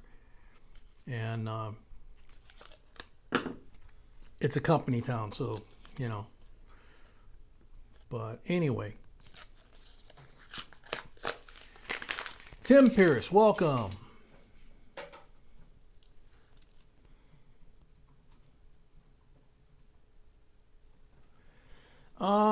Tim, I don't know that there's a capability to post a picture in Super Chat. If there is, go ahead. Otherwise, we've got the Facebook page. We've got the chat room there that you could post it up there.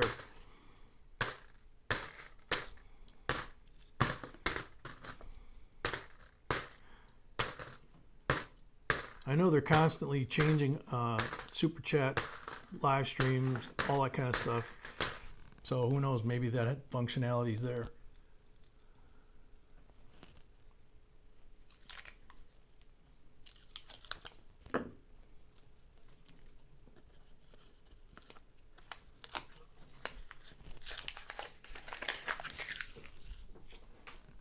Frank, I hadn't really noticed.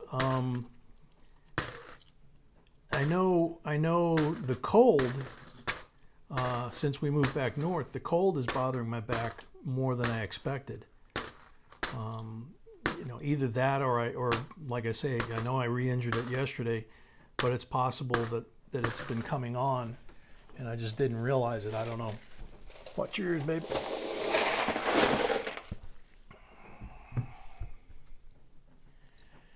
Ouch.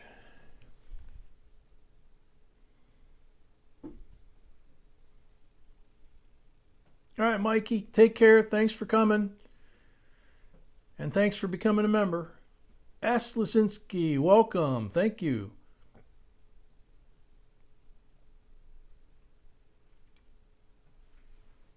CoinSec, yeah, I bet. I mean, that's my hips have been painful probably for the last week, maybe 2 weeks. And the disc that I injured is right between my hip bones, the top of my hip bones, and And then last night, just the whole thing let go. So let's see. I have 6 pulls for David. Good luck, David. SKS, welcome.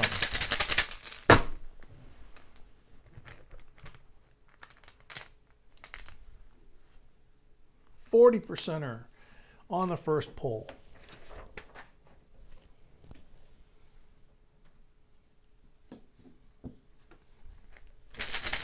Number 2.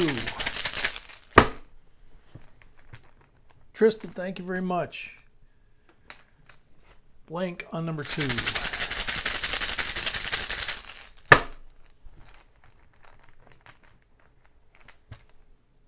Blank on number 3.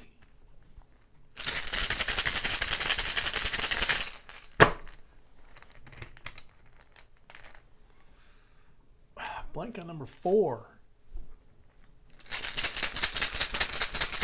The Barber is a 1911. Agassi, welcome. 40%er on number 5. Number 6 coming out.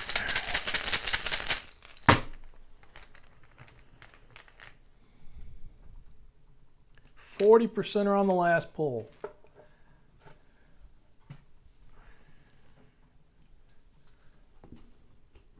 So you got 3 40%ers and you got a 2004 P NIFC. Thank you, David, very much. As always, thank you for everything you do. Next up, the end of this box, John Lortz. Got 5 rolls in here. Box is done. Fade, welcome. Bill Driscoll, welcome. Richard Brown, welcome. Bruce Weiss, welcome. A member. Black marked roll, 40%er.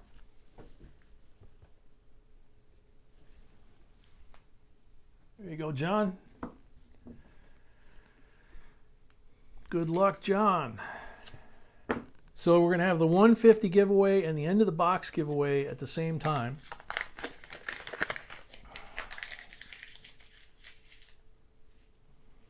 Mr. J, how many 90%ers have you pulled tonight? I don't know about in total. Did I pull a 90%er yet tonight? I don't think so either. Yeah, I don't think I pulled one yet tonight. Last night, or Saturday night, I pulled a bunch of them, 5 or 6.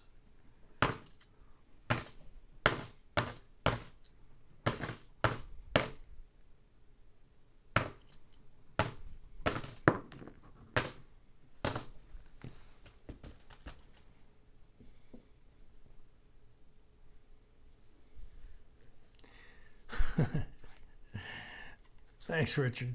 Tennessee Wendy, welcome. See, I got it that time.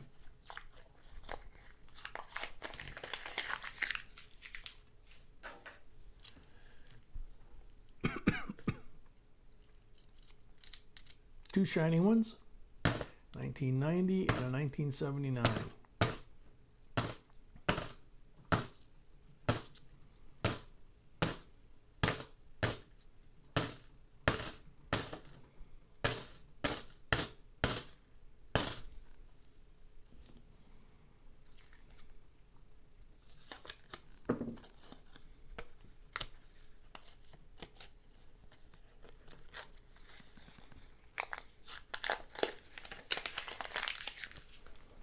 HM3.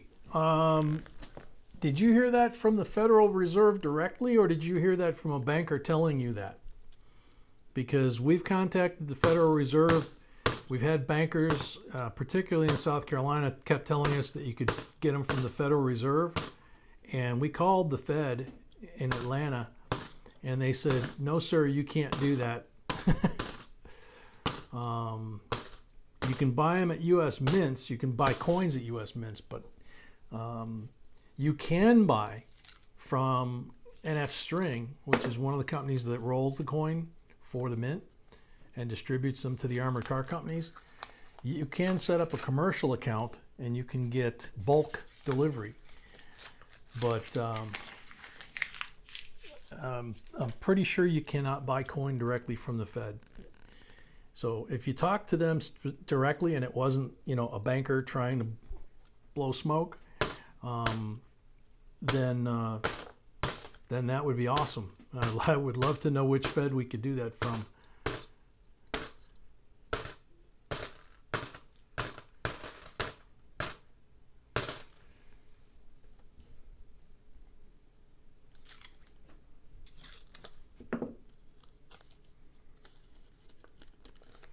Mr. Coin, the official count for all 2019 coins, it will come out sometime after the first of the year. And they have to tally not only how many they produced, but how many were sent back in some of the categories.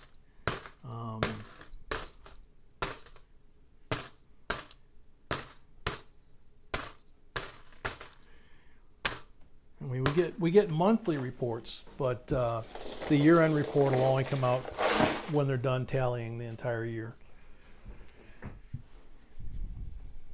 3 pulls for John Lortz.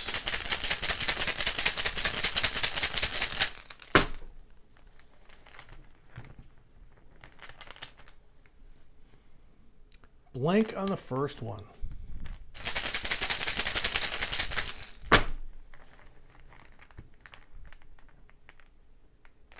Bella's dad, 40%er on the second pull.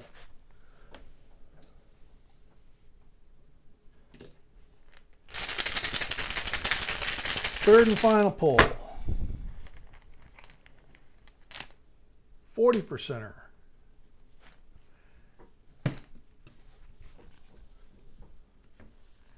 So, John, you got 3 40%ers. Thank you very much.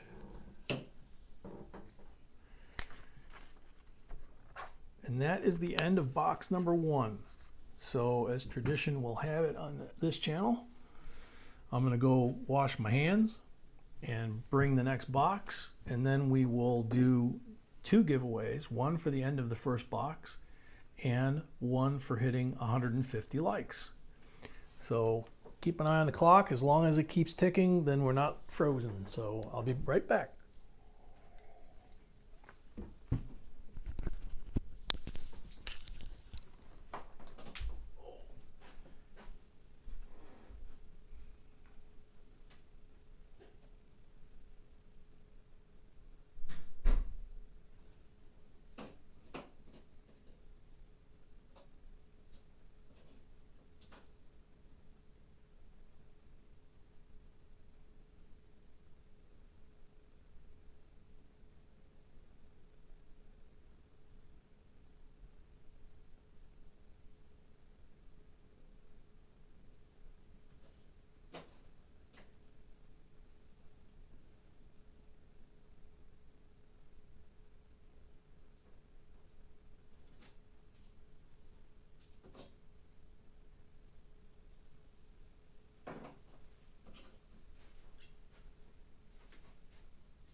good. Wow, I've got like 10 seconds of lag on my computer, so time for everybody to refresh. Got 2 giveaways coming. Oh, sorry, baby.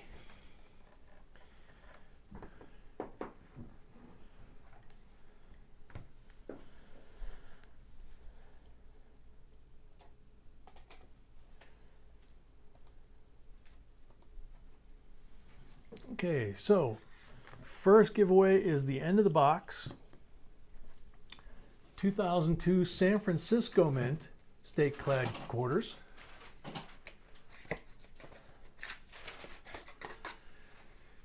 And 2002 Tennessee, Ohio, Louisiana, Mississippi, and Indiana. And they're beautiful set of coins. So this is for the end of the box.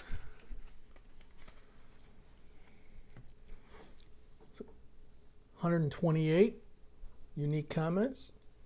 Good luck, everybody.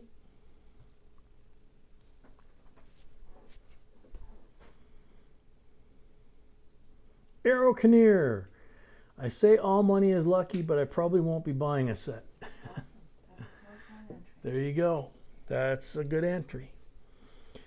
Arrow Kinnear, you're on the sand timer.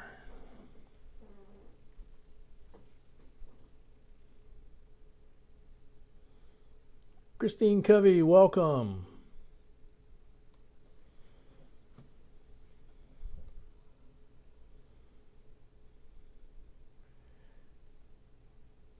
Arrow Kinnear, you're on the sand timer.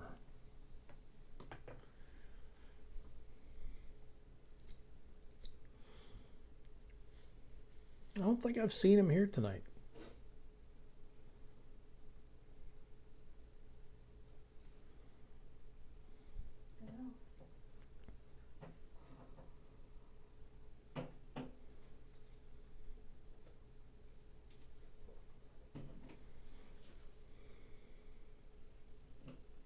Sand's about half gone, Arrow Kinnear.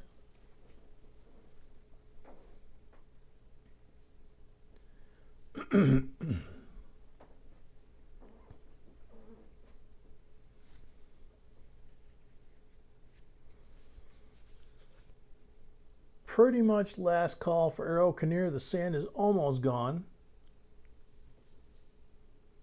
And it is gone. Sorry, Arrow Kinnear, time's up. Good luck, everybody. Fred K. I've ordered mine. Cool. Cool. Okay. Fred K. You're up.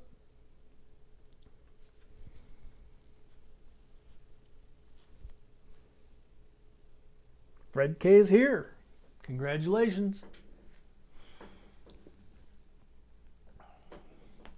There you go, sweetie.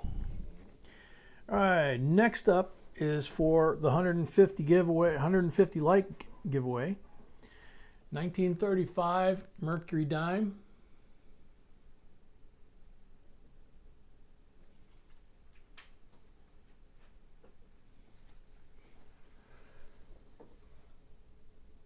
Good luck, everybody. Ray Booth, welcome. Wheat Penny Hunter, I will be buying a few of them right now. Thanks for the info as usual. Awesome. Very welcome. Too bad the sand timer was halfway full. Hopefully Wheat Penny answers real quick, otherwise we'll flip it over and there we go. Cool. Saved us that. Oh man.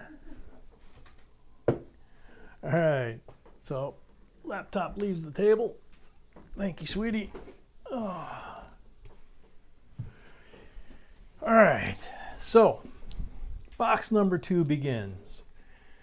Brady Larkin, 10 rolls. Where would you like us to start?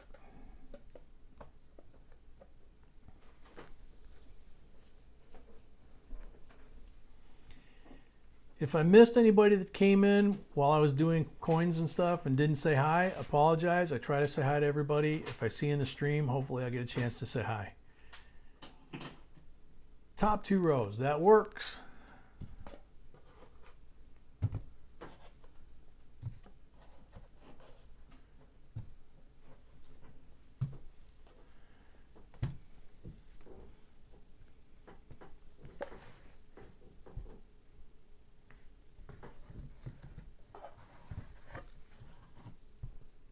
Black marked roll.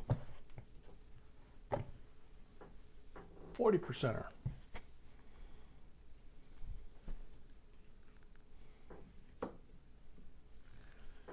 Whoop. What's up, sweetie? Oh, okay. Okay. Night, David. Thank you very much. See you Friday.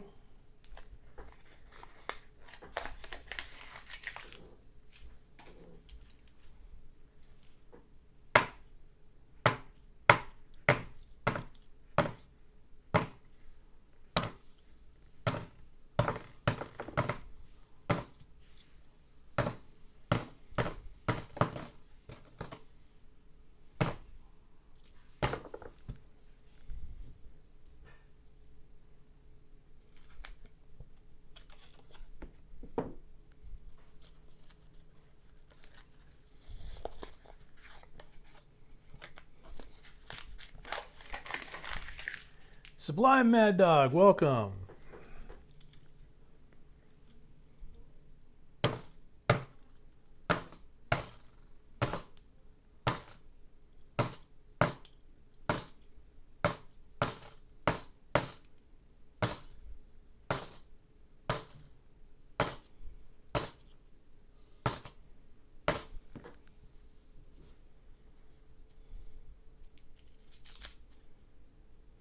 Night, Adam Zulu. Yeah, I guess my voice does sound kind of bad tonight, doesn't it? It's weird.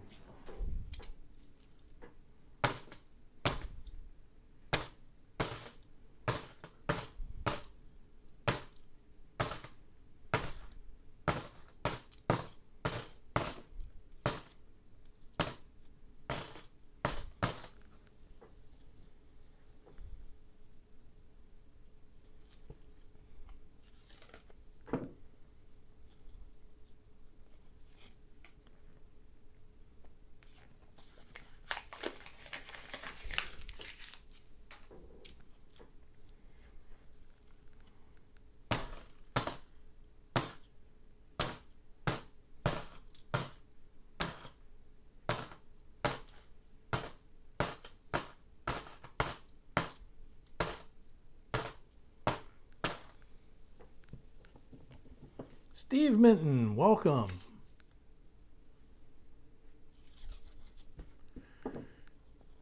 Oh man, 69S full step Jefferson nickel.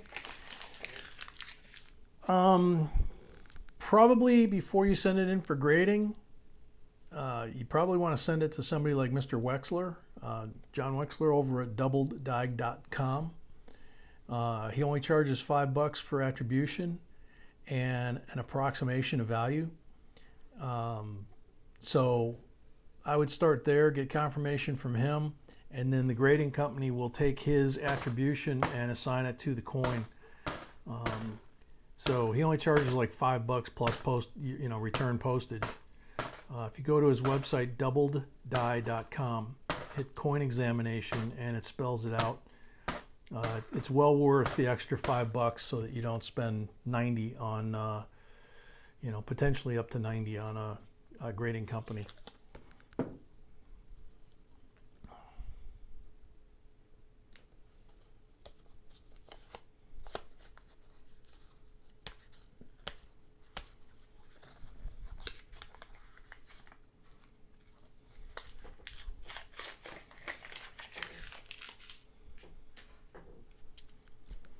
Stock much. It's the gentleman's name is Mr. Wexler, John Wexler. His website is doubled, DOUBLED, DIE for die.com. And then one of the tabs on his website is coin examination, and he explains the whole process to you. Takes about 6 to 8 weeks usually. He's an older gentleman with Parkinson's, but he is the authority. And the agency, the grading companies will actually take his attribution as gospel. So there you go. Tiny put it up.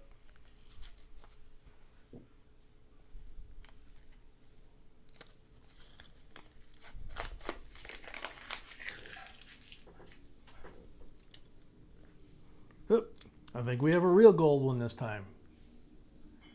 Yep, and it's got the anniversary dates on it, which looks like 1960 to 1980 stamped in there on a 79. So you got a 24 karat gold plated one.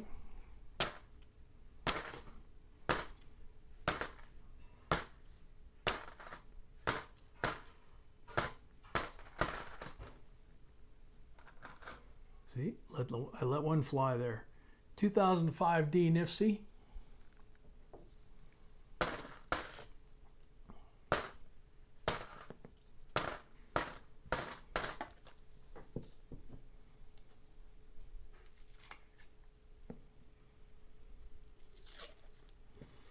Steve, you could give them a call and ask. I can't speak for them. I know they have a minimum listing amount for their big auctions, but maybe in their weekly auction.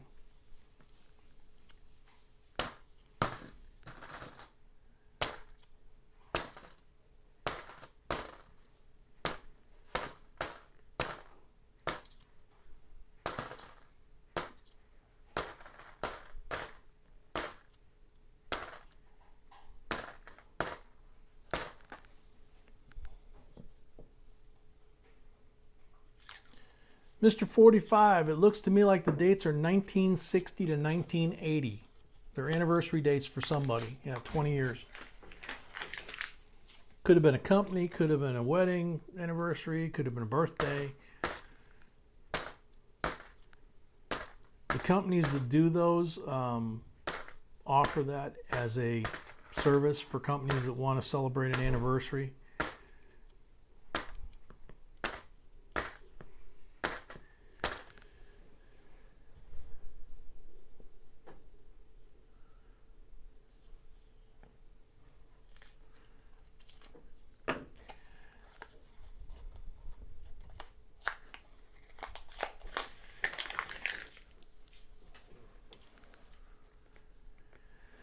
Joanne, it's a novelty thing, and that's actually what they're considered to be. Technically, you're destroying the coin, so it has no numismatic value, no collector coin value, because it's been modified since it left the mint. But there are people that do collect the gold, the 24 karat gold plated coins, and they make them in every denomination possible. And they've made them for decades. There's a couple of big companies that make them, Franklin Mint and gonna draw a blank on the other one. But you can go on eBay and you'll see people paying $8-10 for the more common ones.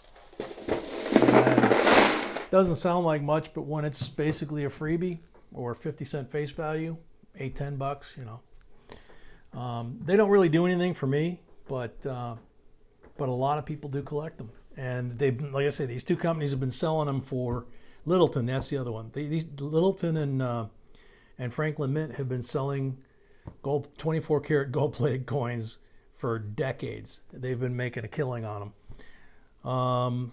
So Brady, you got 3 on the table. You got 6 pulls.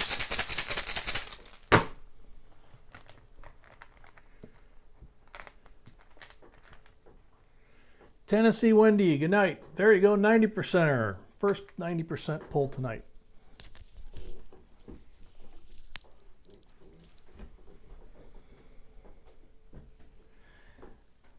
There you go, 90% Kennedy.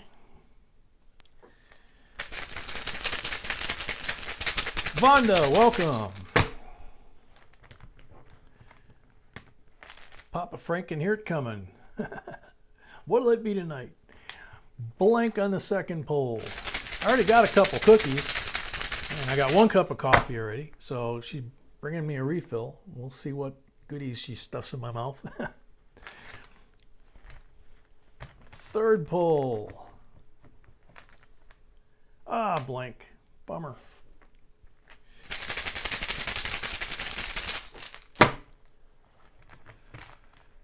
Fourth pull, 40%er.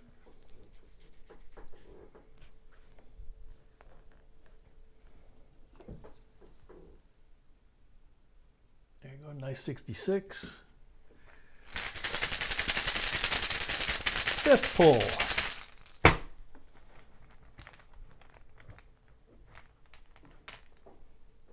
Blank. One more. All right, Thunderbutt, thanks for coming.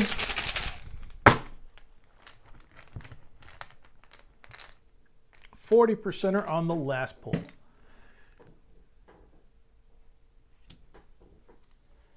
How about make it a 65, 66, and 67 40%ers, and then the 64 90%er. So you have them in a row. 4 silvers. You got the 24 karat gold plated, and you have the 2005 Denver NIFC. Thank you very much, Brady.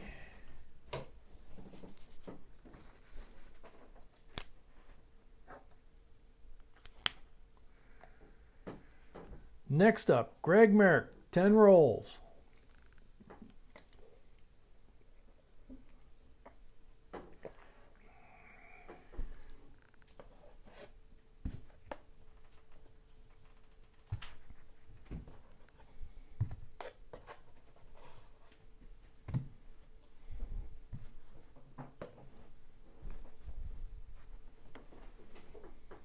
Night, Brady.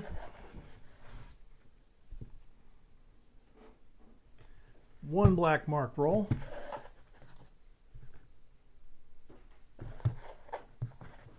So 1 40%er.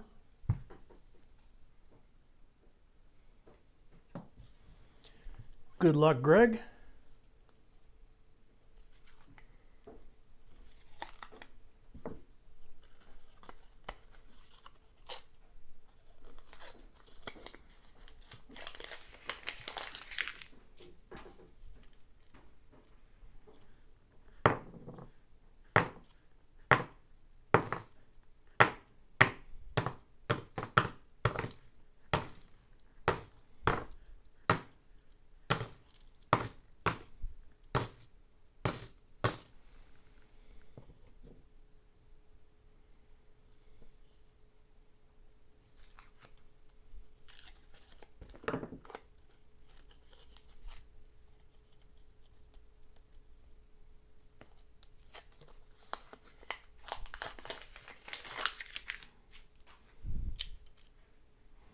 Nice thick shiny one. Let's see. Ooh, somebody's gonna cry here. Bicentennial S-Proof clad. Beautiful condition.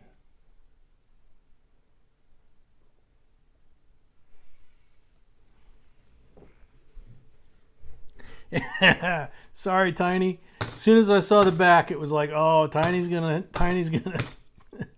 gonna cry on this one.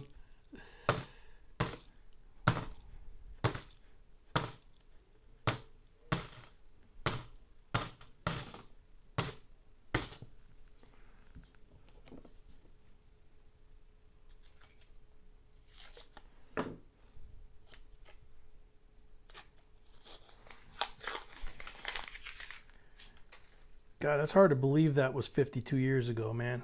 I was thinking about your birthday, and it's like, gosh, that's when I went into service. That's 52 years ago. Holy cow.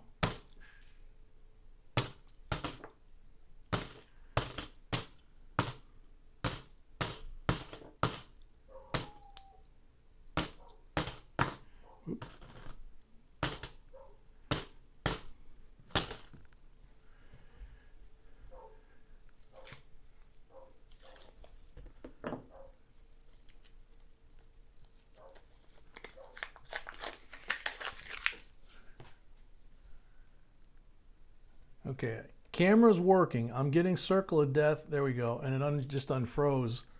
But I'm sure that built some lag in. Oh yeah, I got about 25 seconds of lag in there now.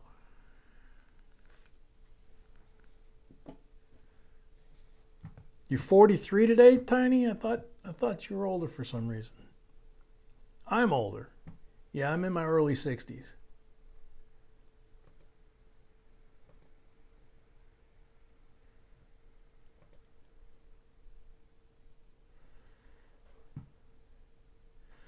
No, Michigan, that wasn't our puppy. That was the neighbor's puppy.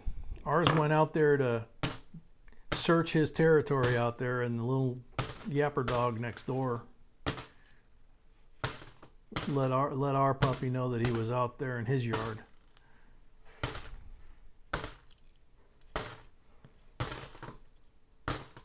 Whoop, I dropped another one again. Where'd it go? There it is. 2008, unfortunately, Crimper Kiss. Been finding a lot of those lately on the NIFCs.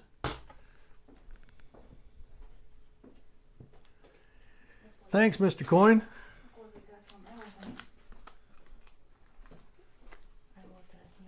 Oh, you ordered a new one? Yeah. Cool. Yay. Think you're gonna what? They went up in price. Oh, did they? How much was it? 11. Oh, okay. Amazon just delivered our new scale because we haven't found it since we moved. This is the one that's on our website, and we love this little scale. And the last time we bought it, it was $8. And she said now it's $11. So it's gone up in price slightly. But this thing is great, man. It fits in your pocket real nice and easy. It's about the size of an iPhone, of a small iPhone. But it's accurate. I mean, we've got the weight to check and calibrate, but our last one was like 0.001 within the calibration limit. So, but this is great to have this back because we've found so many coins lately that we've wanted to weigh, and we couldn't find it. So let's see, did I refresh and get rid of that lag? Yeah, it looks like it. Yeah.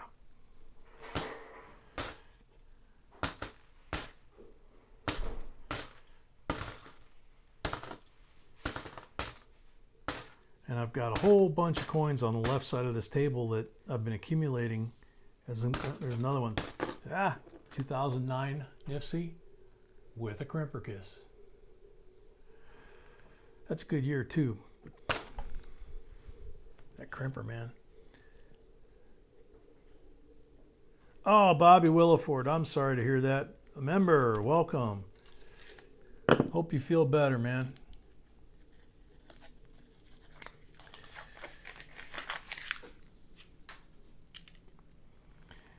Yeah, now that I know where the microscope is, I can put that out here on the table and put the scale out here on the table, and I can go through all these coins I've been accumulating on the other end of the table.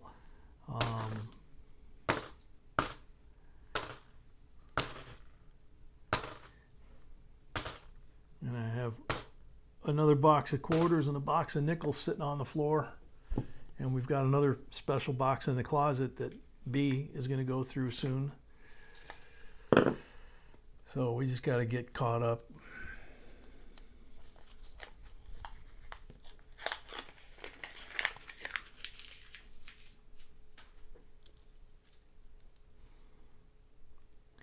Yeah, you can use it for other stuff. I mean, you know, we mentioned garage sales and estate sales earlier. So, you know, if somebody marks, if you go in there, for example, and they've got a gold bracelet or a silver bracelet, and you verify that it's, you know, 0.925 sterling silver, or that it's, you know, real gold, and they've got a price tag on it, you know, you whip out your trusty scale, and you look up how many grams it is, and then you look up the melt value, and you can do the math and say, hey, this is how much this thing's worth.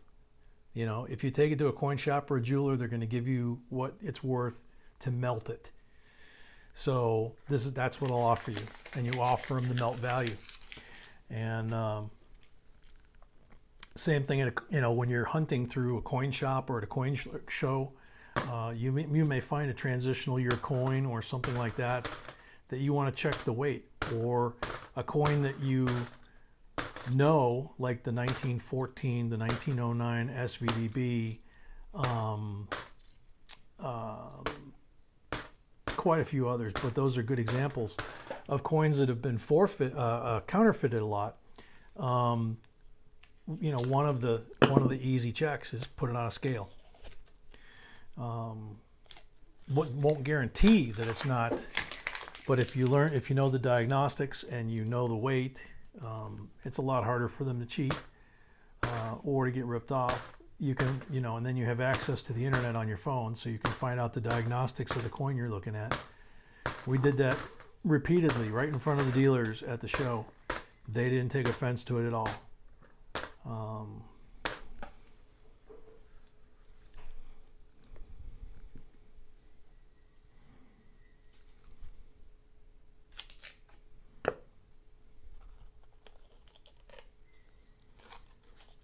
Kelly Ray, no telling.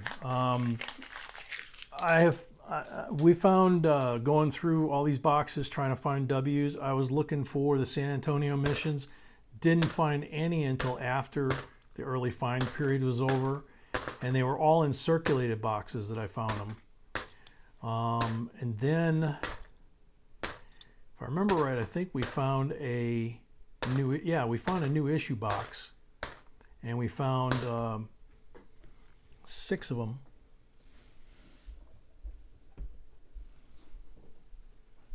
6 W's. They have to go to PCGS pretty quick here.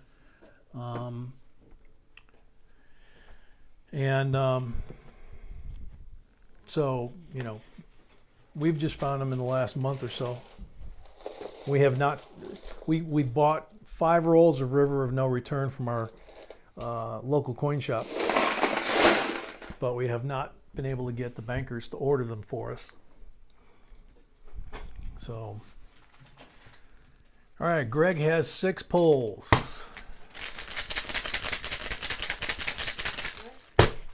What, sweetie? Good luck, Greg. Blank on the first pull.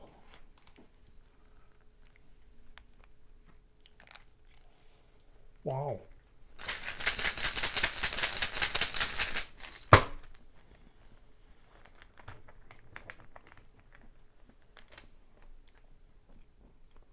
$40%er.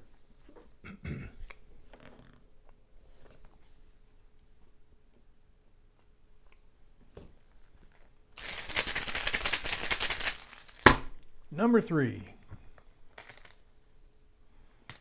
Blank on number 3.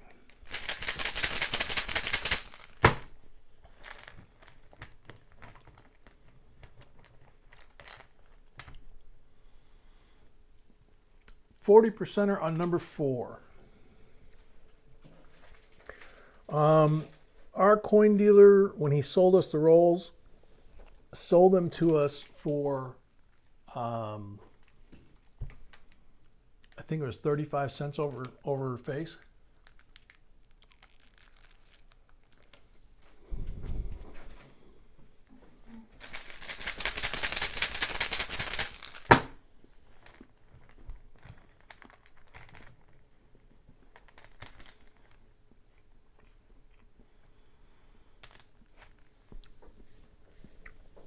$40% on number 5, I believe.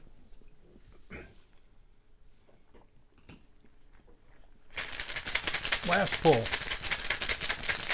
The bank can't order a specific year, but they can ask their armored car company, and they have to ask. I mean, no guarantee they'll do it, or that they even know that they have the ability to do it.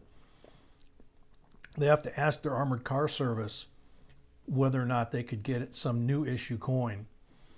And around the holidays, like now, is a really good time to get that. The presidential dollar coins, a lot of people order those from the bank this time of year, and they get them. But Last pull, blank.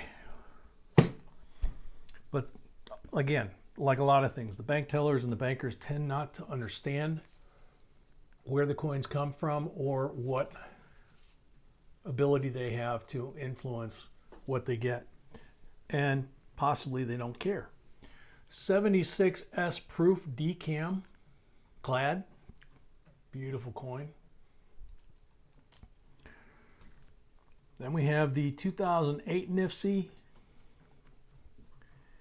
and the 2009 NIFC, both kissed by the crimper. I mean, they look beautiful on the edge, but...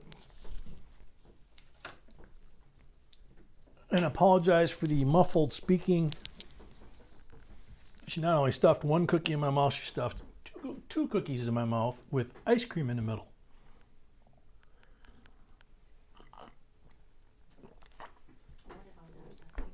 Ah, yummy. Those are Greg's too.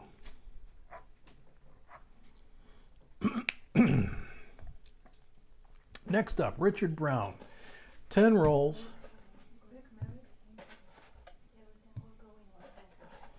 Greg, everything will go from last week and today will go in one package, and we'll get it out in the next day or two.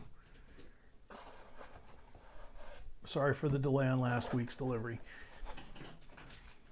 2, 4, 6, 8, 10. No mark rolls there. Green one. Benji. 54D. 90%er. Thank you very much.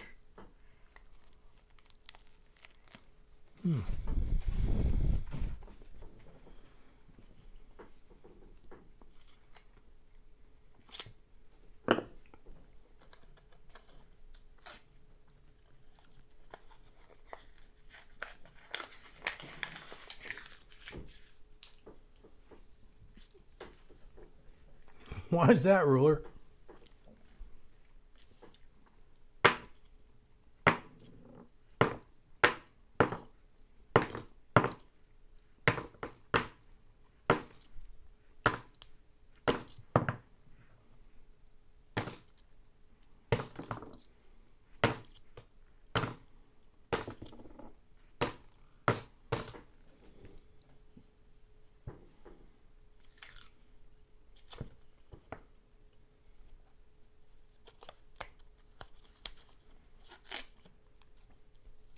Tom Riggin, welcome. Yeah, we find those all the time. In fact, we got a shot at 2 of them here. Nope, 89, 73.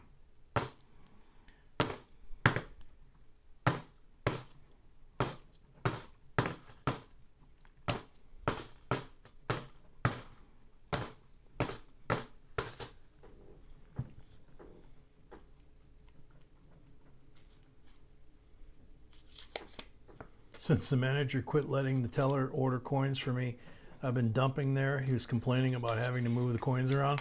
Yeah, funny how that works, isn't it?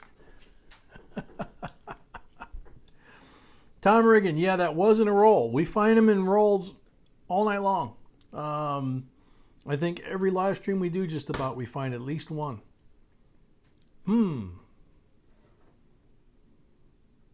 That one looks real to me. What do you think, sweetie?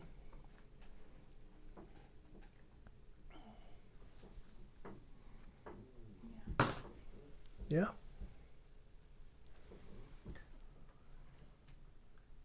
'76 bicentennial, greens and blues, turquoise, rainbow. First real one we've had in a couple weeks.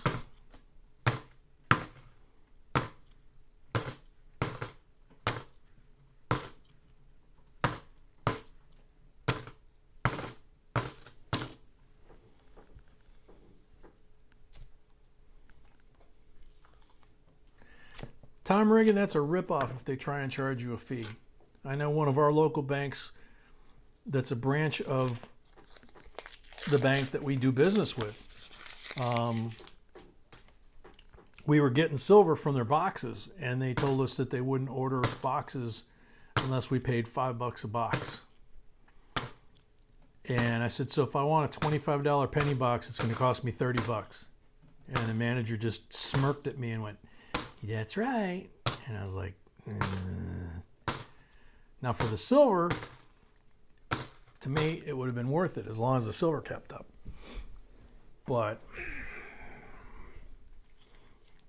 we've never paid box fees, either for turning the coins in or for buying them. Small banks, that is a good question. We have an error and variety list on JBCOINSINC.com that's probably 4 or 5 pages or more just on dimes. We have them on every denomination, 22 different denominations. But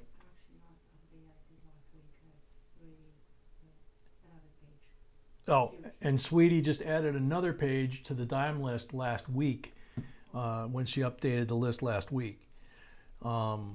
And we have Roosevelt dimes, Mercury dimes, Barber dimes.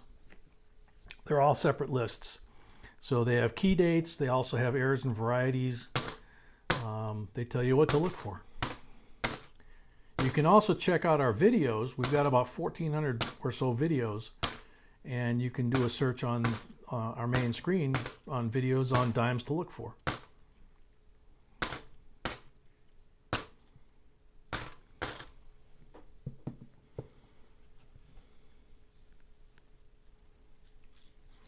Yeah, John. I mean, if they're willing to service us, and take care of us and provide us with the coins we want, then we don't turn them into a dump bank. If they want to charge us a fee, they stand a good chance of becoming our dump bank. But the funny thing is, that, like I said, they're a branch of the same bank that we buy our coins from at one branch, and we dump them at another branch. So, not really any point of dumping at a second branch of the same bank. But we deal with right now about 4 banks. And three branches of one of the banks. And we will only get the coins where we don't have to pay a fee. And we will only get rid of the coins where we don't have a fee. And if they try, we explain to them that that's a violation of federal trade laws and the Fed's rules and the Treasury's rules. And, they can either provide us with the money that they are chartered to do without a fee, or we will contact the local Federal Reserve and the local Treasury Reserve office, and we will end their corporate office sometimes, and we'll tell them what they're doing. And some of them care, and some of them don't care. Some of them get really, really nasty.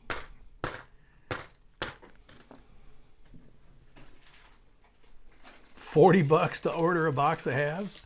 Oh my gosh, you must be cutting into their profits from the stuff they're taking.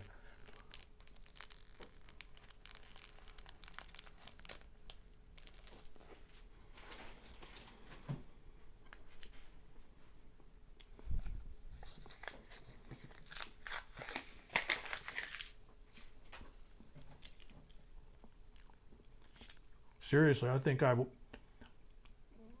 that's the highest I've ever heard. 2005, Philadelphia, NIFC, kissed by the crimper.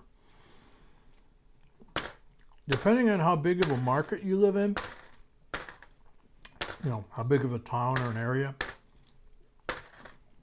you might want to get a hold of, and I apologize, I got a mouthful of cookie and ice cream.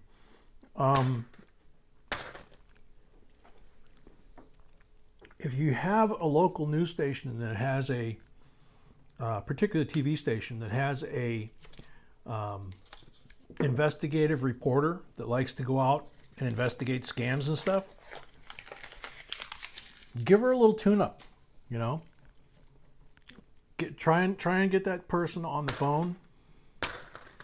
Tell them what you do, that you're just a mom and pop coin collector, and you're trying to buy coins and search for coins that are for value, and you went to your bank, you pay them service fees, you have accounts, this and that, and they want to charge you for giving you money and you bringing them money, which is what you thought banks were about. And if she likes the story, that bank may wind up on the news, and you might wind up with some free services from that bank for a while. Or they might not like the story and just say people won't understand or won't care, and you might not get anywhere. But it's amazing when a camera shows up at any business or any municipal government, how quickly people start getting the stutters. And boy, they can't bend over backwards fast enough to give you what they should have given you in the first place.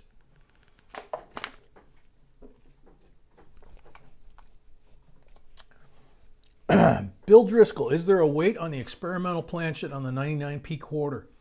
Yeah, if you look up that quarter on either PCGS or NGC, I'm sure they've both graded them.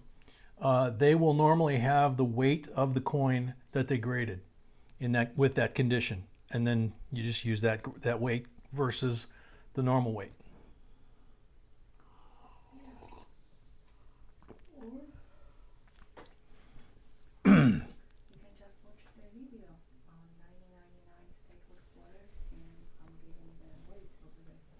Yeah, B has a good point. You could watch our video on 99 statehood quarters, and she gives the weight of the quarters in that video of what they should be. Sorry, honey. Didn't give you any warning.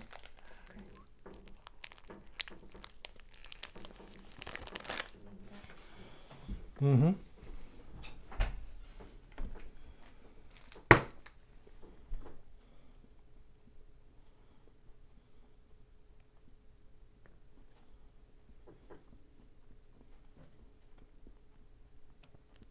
Tom, the other thing you can do, if you live somewhere like we do, even when we lived in Charleston, a couple of the banks, a couple of the bigger banks like Wells Fargo, BB&T, regional banks or national banks will have multiple branches in your area.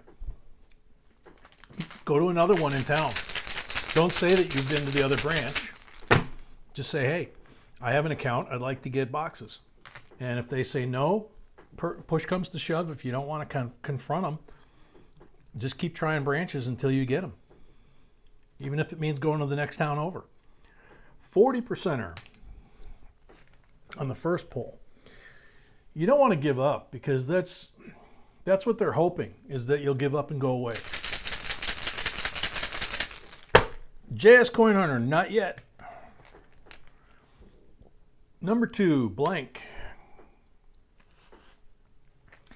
And our dump tank actually has come to like us quite a bit, because we've been in there when some customers have gotten confrontational with them, and I've kind of stepped in and helped the ladies that work there out a little bit and told the guy to calm down before he winds up with a bunch of police here. 40%er on the second poll, and he calmed down. And the regional manager of the bank noticed that our account had a lot of change transactions and told the branch manager that she should charge us for counting the coin. 90%er on number 3.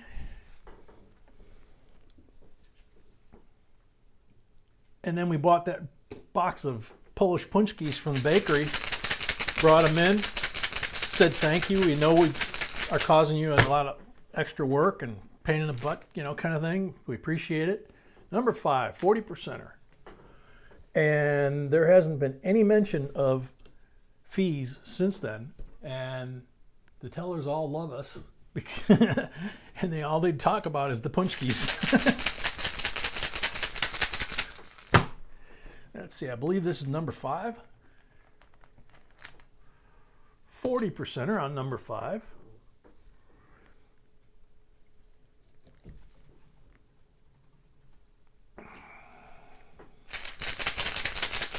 Number 6. Janda, welcome. 40% on number 6. Small banks. It depends on what I'm doing and what I'm sorting. You know, what I'm hunting. And you know, yeah, that was the last one. Yeah, that's what he's saying. So you got the Benji 90%er, you got the Kennedy 90%er from the poll, you got 4 40%ers. So altogether you got 6 silvers. You got the Rainbow, and you got the NIFC with the Crimper Kiss. So Bicentennial Rainbow is beautiful, by the way. There you go. That's Richard's. Yep. Yep. Please remember, anybody that wins tonight, to send your address. If we have it from last week, you're probably good to go. You only have to send it once a week.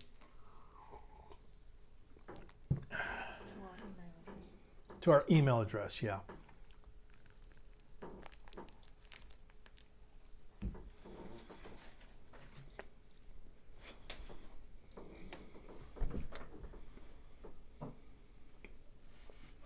Bruce Willis is here. I don't know. Mm-hmm.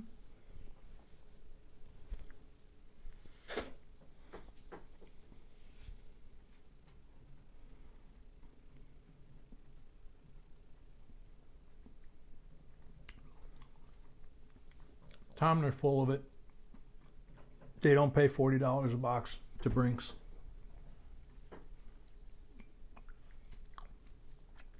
They do pay a fee for coin, but it's for delivery and pickup, number one. And number two, it's a very small percentage because Brinks handles all of their transactions, cash and coin.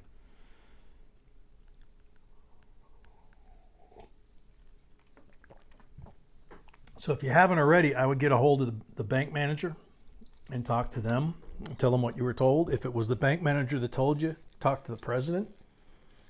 And if they're not available, like I said, you can contact the state that you live in, the state banking regulators, and tell them what this bank is doing, and they'll go after them, because that's price gouging. It's illegal, and they have a state and a federal charter to do business to provide you those services. And if they violate it, it's kind of like you hear on the radio once a year where they have to talk about their license and what they have to do for the community in order to keep their license.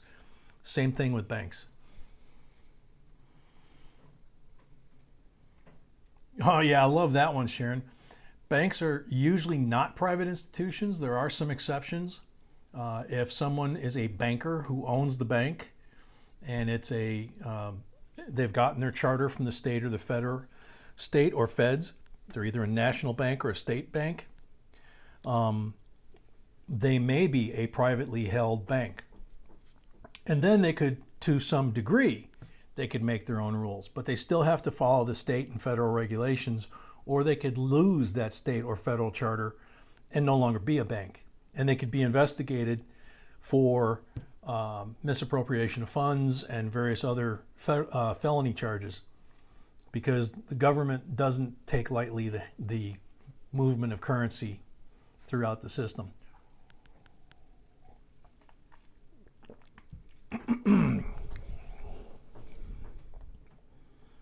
I've got a great deal of experience in that area. So Tina Rucker's up next. She's got 5 rolls. Good luck, Tina.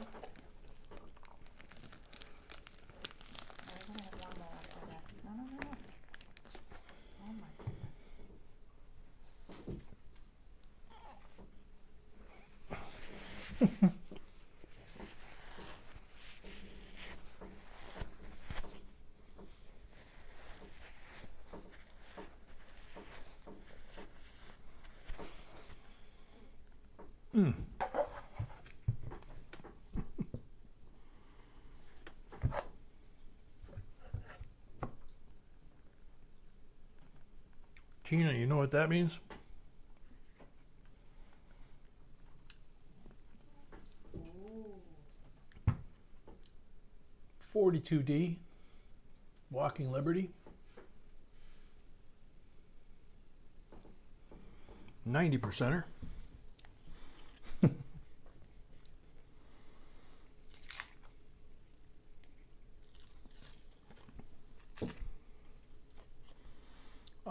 Townships usually don't own their own banks. Small towns, there's a lot of privately held banks in small towns, but they still get their license to do business, so their charter, it's called, from the state agencies in your state. They also get a license from the city, and they also, at times, depending on the size of the bank and how they're chartered, may need a federal charter to get money from the Fed and the Treasury as well. So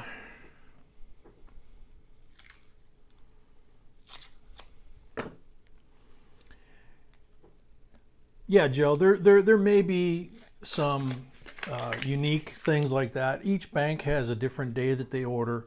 They're usually not going to tell you when it is or when your coins exactly will be in, but they'll usually tell you something like, they'll be in the next week or two.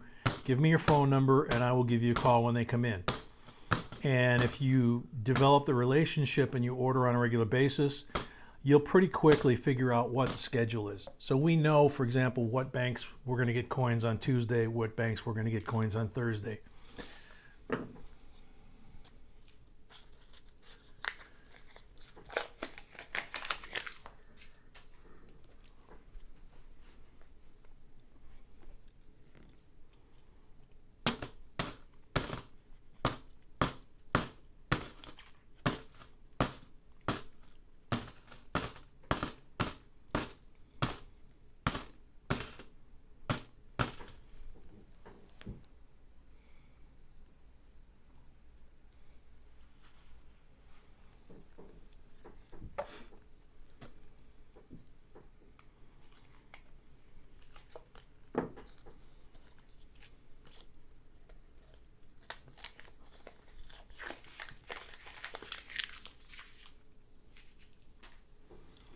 Ruler, that's really unusual, but they must trust you in order to do that.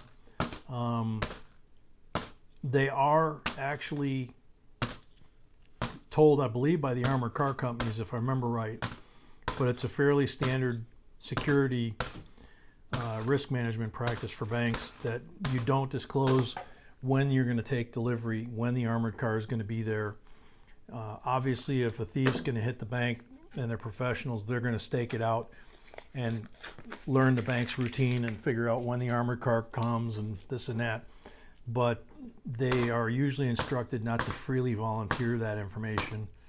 To me, it's kind of stupid that they don't, because, like I said, a professional bank robber is going to sit out there and he's going to stake that bank out, and he's going to even do various things to trip the alarm or cause the bank to trip a false alarm just to see the response time from the cops and various other things. Like I say, I've got a lot of knowledge in the area. All legal.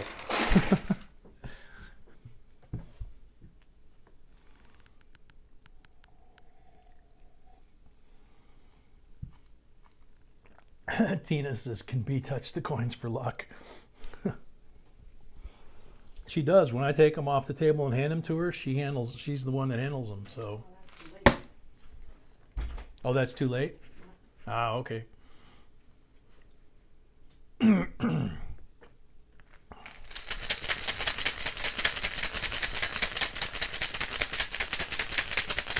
Okay, Bruce, good to know. Tina, 3 pulls. Blank on the first one.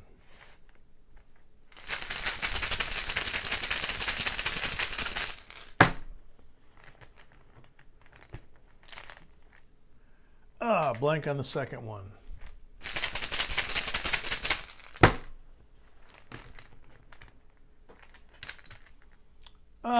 Tina, skunked. Maybe you should have touched it, yeah. 1942D Walker. Thank you, Tina. Congratulations.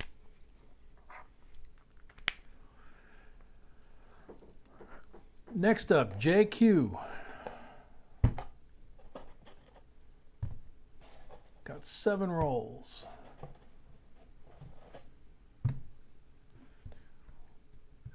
Okay.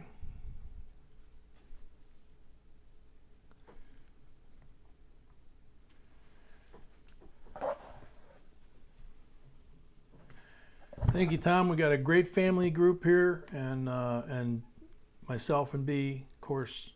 Anytime any of us can help, that's what we do.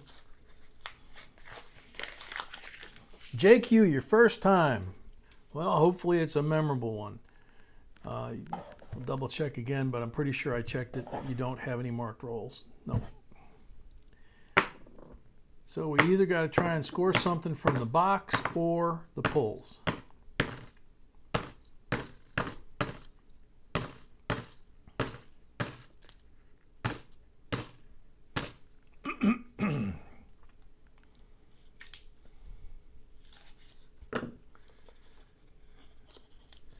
Josh, welcome.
Tom, actually, it being a Commonwealth can affect to some degree. It's still subject to federal laws, but if you're talking about like the Commonwealth of Virginia, Virginia is where a lot of really good coins have been coming out of boxes. A lot of the early discoveries of the 2017 P pennies were found. The first ones were found in is it Black Rock, North Carolina? It's just east of Asheville. And then all up and down Virginia, we were getting reports of people finding whole boxes of 2017 Ps. And then through the quarter hunt, a lot of them were coming out of Virginia. We've purchased coins out of Virginia. So it's not hard if you're talking about the state of Virginia. It's one of the prime markets actually to get coins. You're just probably dealing with somebody that's a real jerk. So I can't think of too many other states that are commonwealths. That's why I came up with Virginia.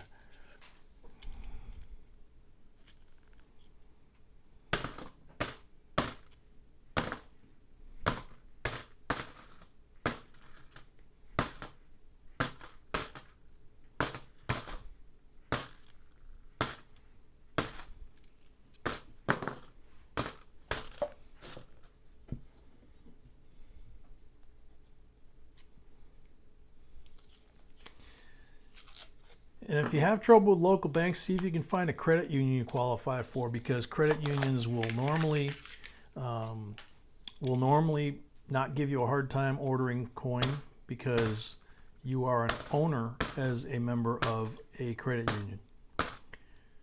So whether it be Navy Federal Credit Union or if you're a state or federal employee, there's credit unions available for you. Educators have a credit union. Some employers have a credit union. So, and we've even gotten coins. We've done a lot of videos of odd places to get coins from. We've gotten them a lot of times from our customer service counter at our grocery store. Rolls of quarters, rolls of dimes, that kind of stuff. You just tell them you're getting them for the grandkids or something like that, and They're more than happy to sell them to you. Usually.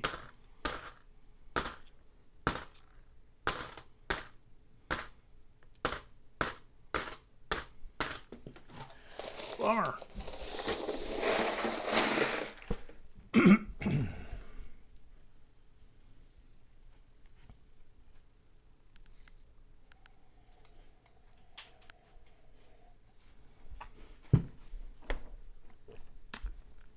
JQ. 3 pull.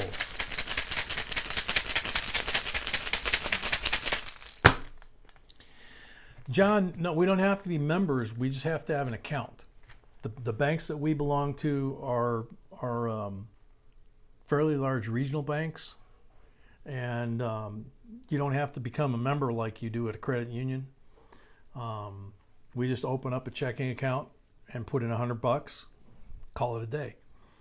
We have one that we use as our primary transaction, you know, for business and paying bills. JQ, 40% on your first pull. You got 3 pulls coming. 2 more actually. There's a 67. First one, 40%.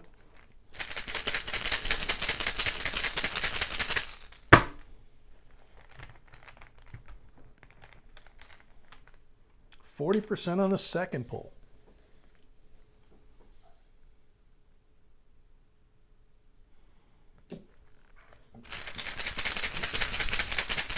Third pull.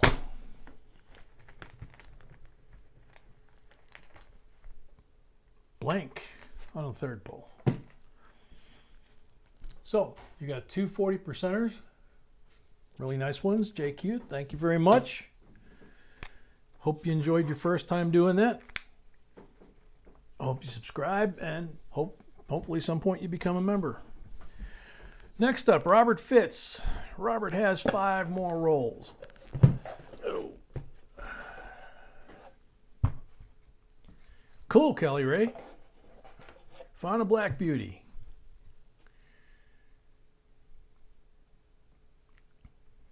Sharon, the pup loves the cold, and no, it's not a first for him. He was actually born right near the Wisconsin border on a farm, and they had they were a kennel, you know, breeders, and they bred 2 different breeds of dogs, and there were 2 or 3 litters, I think, when we picked them up. But they had a picture of him online, and Sweetie, when I met her, when we first started dating, she showed me a picture of him. And he was about 6-8 weeks old. And she's like, I love this little guy. I'd love to have this little puppy. So I called the breeders and made arrangements, paid for the dog, and then told them when we were coming to pick him up. And I didn't tell her. I just said it was like fall, you know. So it was, you know, time to go pick pumpkins and that kind of stuff. And I said, come on, we're going to go for a ride in my truck. And we're going to just go ride around in the country and enjoy the scenery and the changing leaves and all kind of stuff. And maybe go find some pumpkins or something like that. Just have a good day, you know. And so we're driving around out in the middle of nowhere, farm country, and up by the Wisconsin state line. And I turned down the road, and all of a sudden, Sweetie perks up and goes, oh, this is near where my puppy's from. And I said, yeah, I think you're right. 40%, 67 for the black mark roll. And then I pulled in the driveway, and she goes, wait a minute, this is the puppy's breeder. And I said, yep. And we got out, and we were surrounded by puppies. They were running all over the place like a pack of wild wolves. And he was one of them. And the lady came out, and she plopped a folder on the hood of my truck and said, here's your paperwork. And Sweetie's like, what paperwork? And I said, I didn't tell her. And she goes, oh. She goes, well, that puppy you're holding in your arms, which she could barely pick him up because he was about 10 weeks old, quite a bit bigger than in the picture. His legs were dangling on either side of her arms, and she just started crying. And we'd only been dating about, I think, 3-4 months maybe when I bought him for you. Something like that. And so it's a good way to get the girl. Buy her a puppy.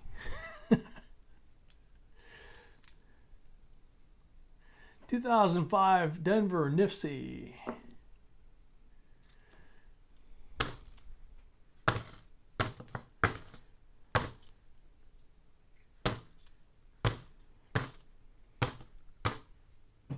So yeah, he loves the snow. He loves going out there, digging around in the snow.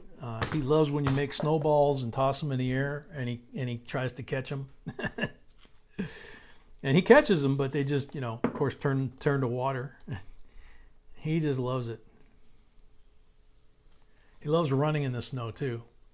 Of course, he used to love running in the surf down in South Carolina on the beach too.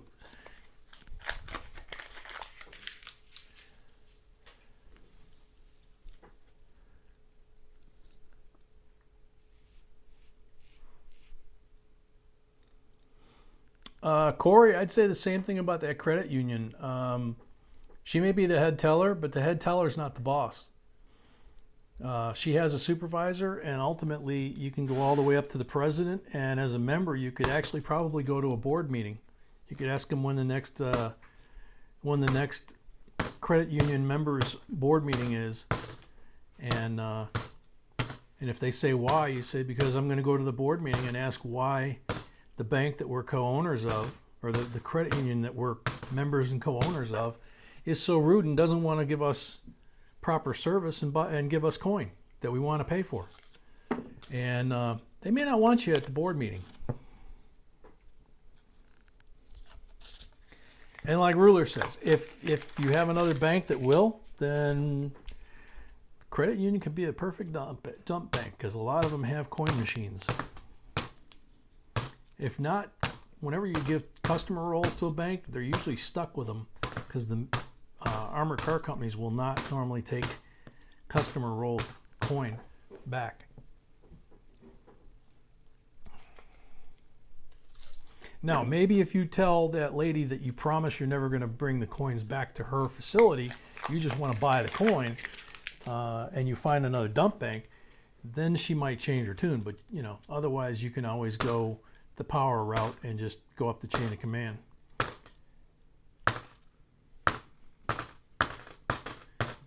Because trust me, over the last 10 years of us doing this, we have, here and in other states, we have found our fair share of power crazed bank tellers, and even some branch managers that thought they had a little more power than they do and did not know the law as well as we do. So, Robert Fitz, 3 polls.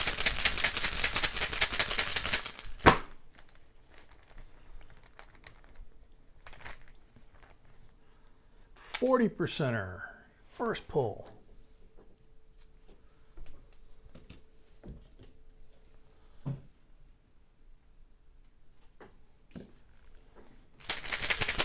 Second pull. Tim Arnold, welcome. 40%er on the second pull.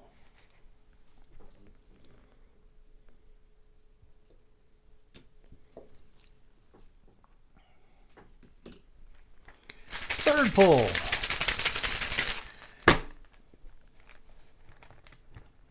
Yeah, actually going to Sarasota or anywhere on vacation, that's what we do. We call ahead. If there's a bank there, 40% are on the last pull. If there's a bank there that we do business with that has a branch near where we're going or along the route that we're driving, we will call ahead and we'll order coins, and we'll order the quantity of coins we want, boxes, and we'll pick them up while we're driving through or while we're on vacation.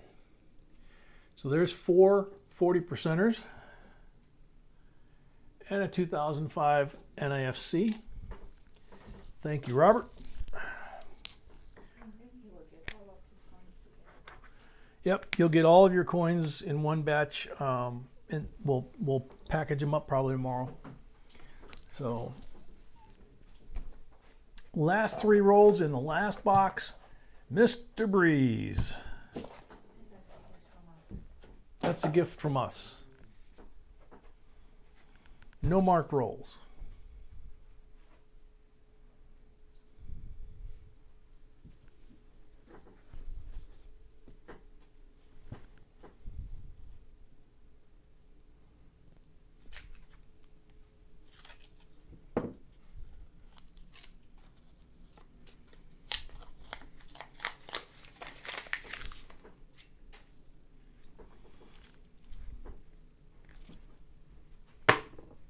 2003 NIFC.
CJ, that's a good habit. You can ask them if they have any large dollar coins, not the little ones. You can ask them if they have any old paper money. Lots of things you could ask them for.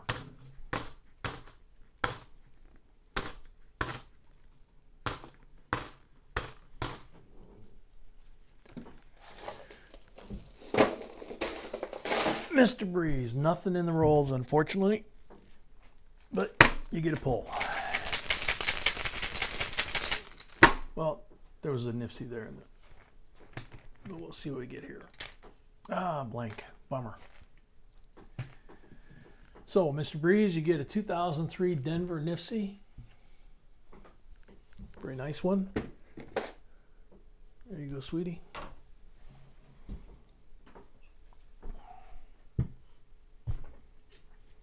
Laundromat coins, yeah, they are worth searching. If you can get a relationship going with a local laundromat, it depends on whether they keep their coin and recycle it or whether they send it off to the bank or an armored car company. When we lived in South Carolina, we actually found out that the local Walmarts, in the Charleston area, were actually, they had a Coinstar there, but they also had a large section of self-service checkout, and what they were doing was taking the change from the self-service checkout that people were putting in, and they were using that change to feed the other cash registers. That way they didn't have to pay the fees to the banks.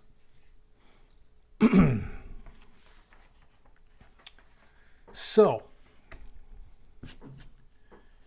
end of that box, where are we at? 185.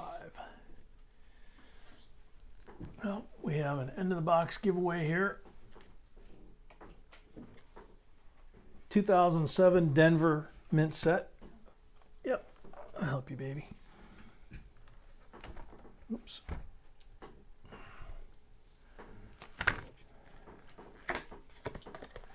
Everybody refresh your screen, get rid of any lag you have. So we got Montana, Washington, Idaho, Wyoming, and Utah.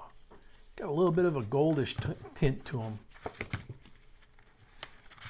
They're not gold plated, but they do have a bit of a patina to them.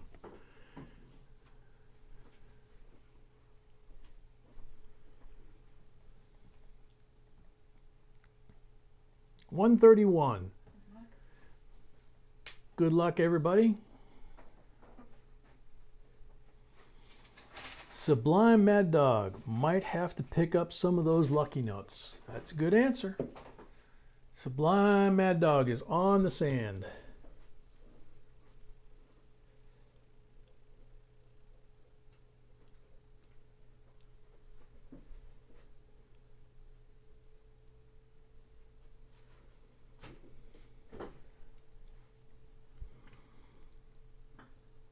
Sublime Mad Dog.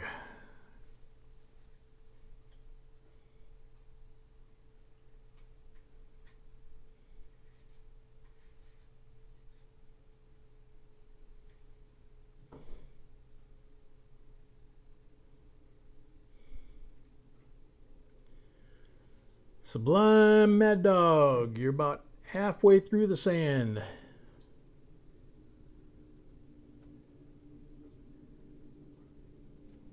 Good one, Vern.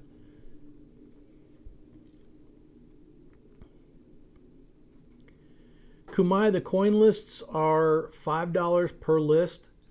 If you're a member at a certain level, I believe it's the second level, you get one free. Is it the second level? Fan. At the fan level, you get one free list a month as part of the perks. And you can buy additional coin lists. Initially, we weren't doing that, and we thought, nah, we'd just go ahead and, if someone wants coin lists, they're $5 a list, like they've always been. If they want additional lists, you don't have to be a member to buy them. So if you, but if you're a member, you get a free one every month. And if we do an update during the month that you bought one, we've always given a new free replacement list. Well, Sublime Mad Dog ran out of time, so now we're going next.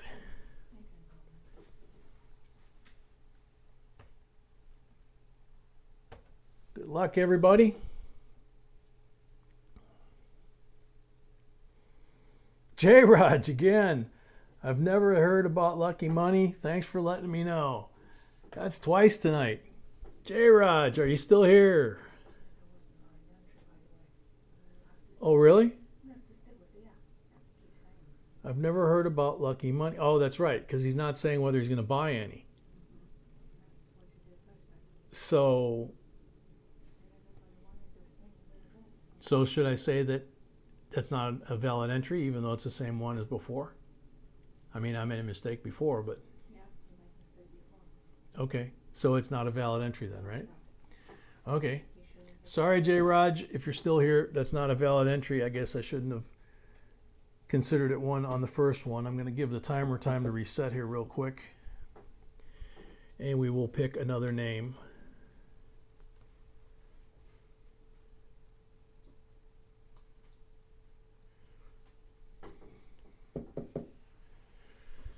Wildflower, welcome.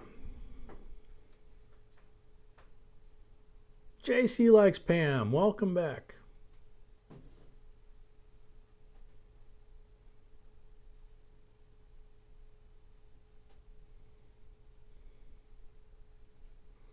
All right, so the timer's reset.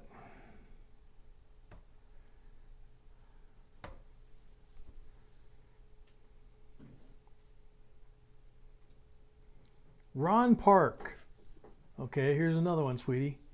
88888, yes. It's not a qualified entry. Sorry, Ron. The question was, would you buy... Somebody said there was another question in the beginning of the video. During the video, there is a bunch of questions. Yeah, during the video, there's a bunch of questions. In the intro, we always ask a question, but it's a question at the end that we specifically say, answer this question and leave a comment down below. Come on, I need some lucky dollars. Oh man, that's not one either.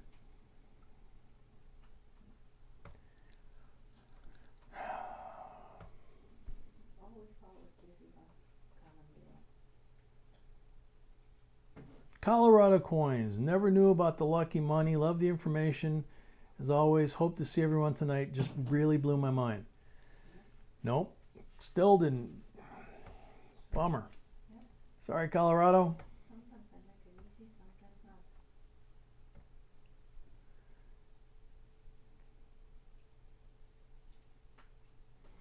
Papa Frank Guido. Thanks for the heads up. Ordered 2. Gave my daughter-in-law's father Chinese good luck coins every Chinese New Year since he's of Chinese ancestry.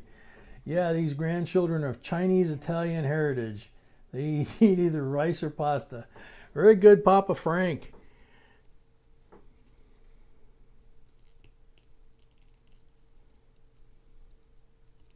Papa, are you here? Papa Frank, are you here?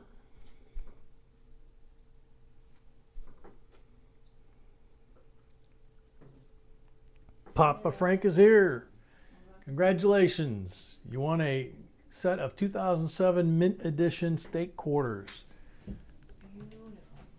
Beautiful, she says.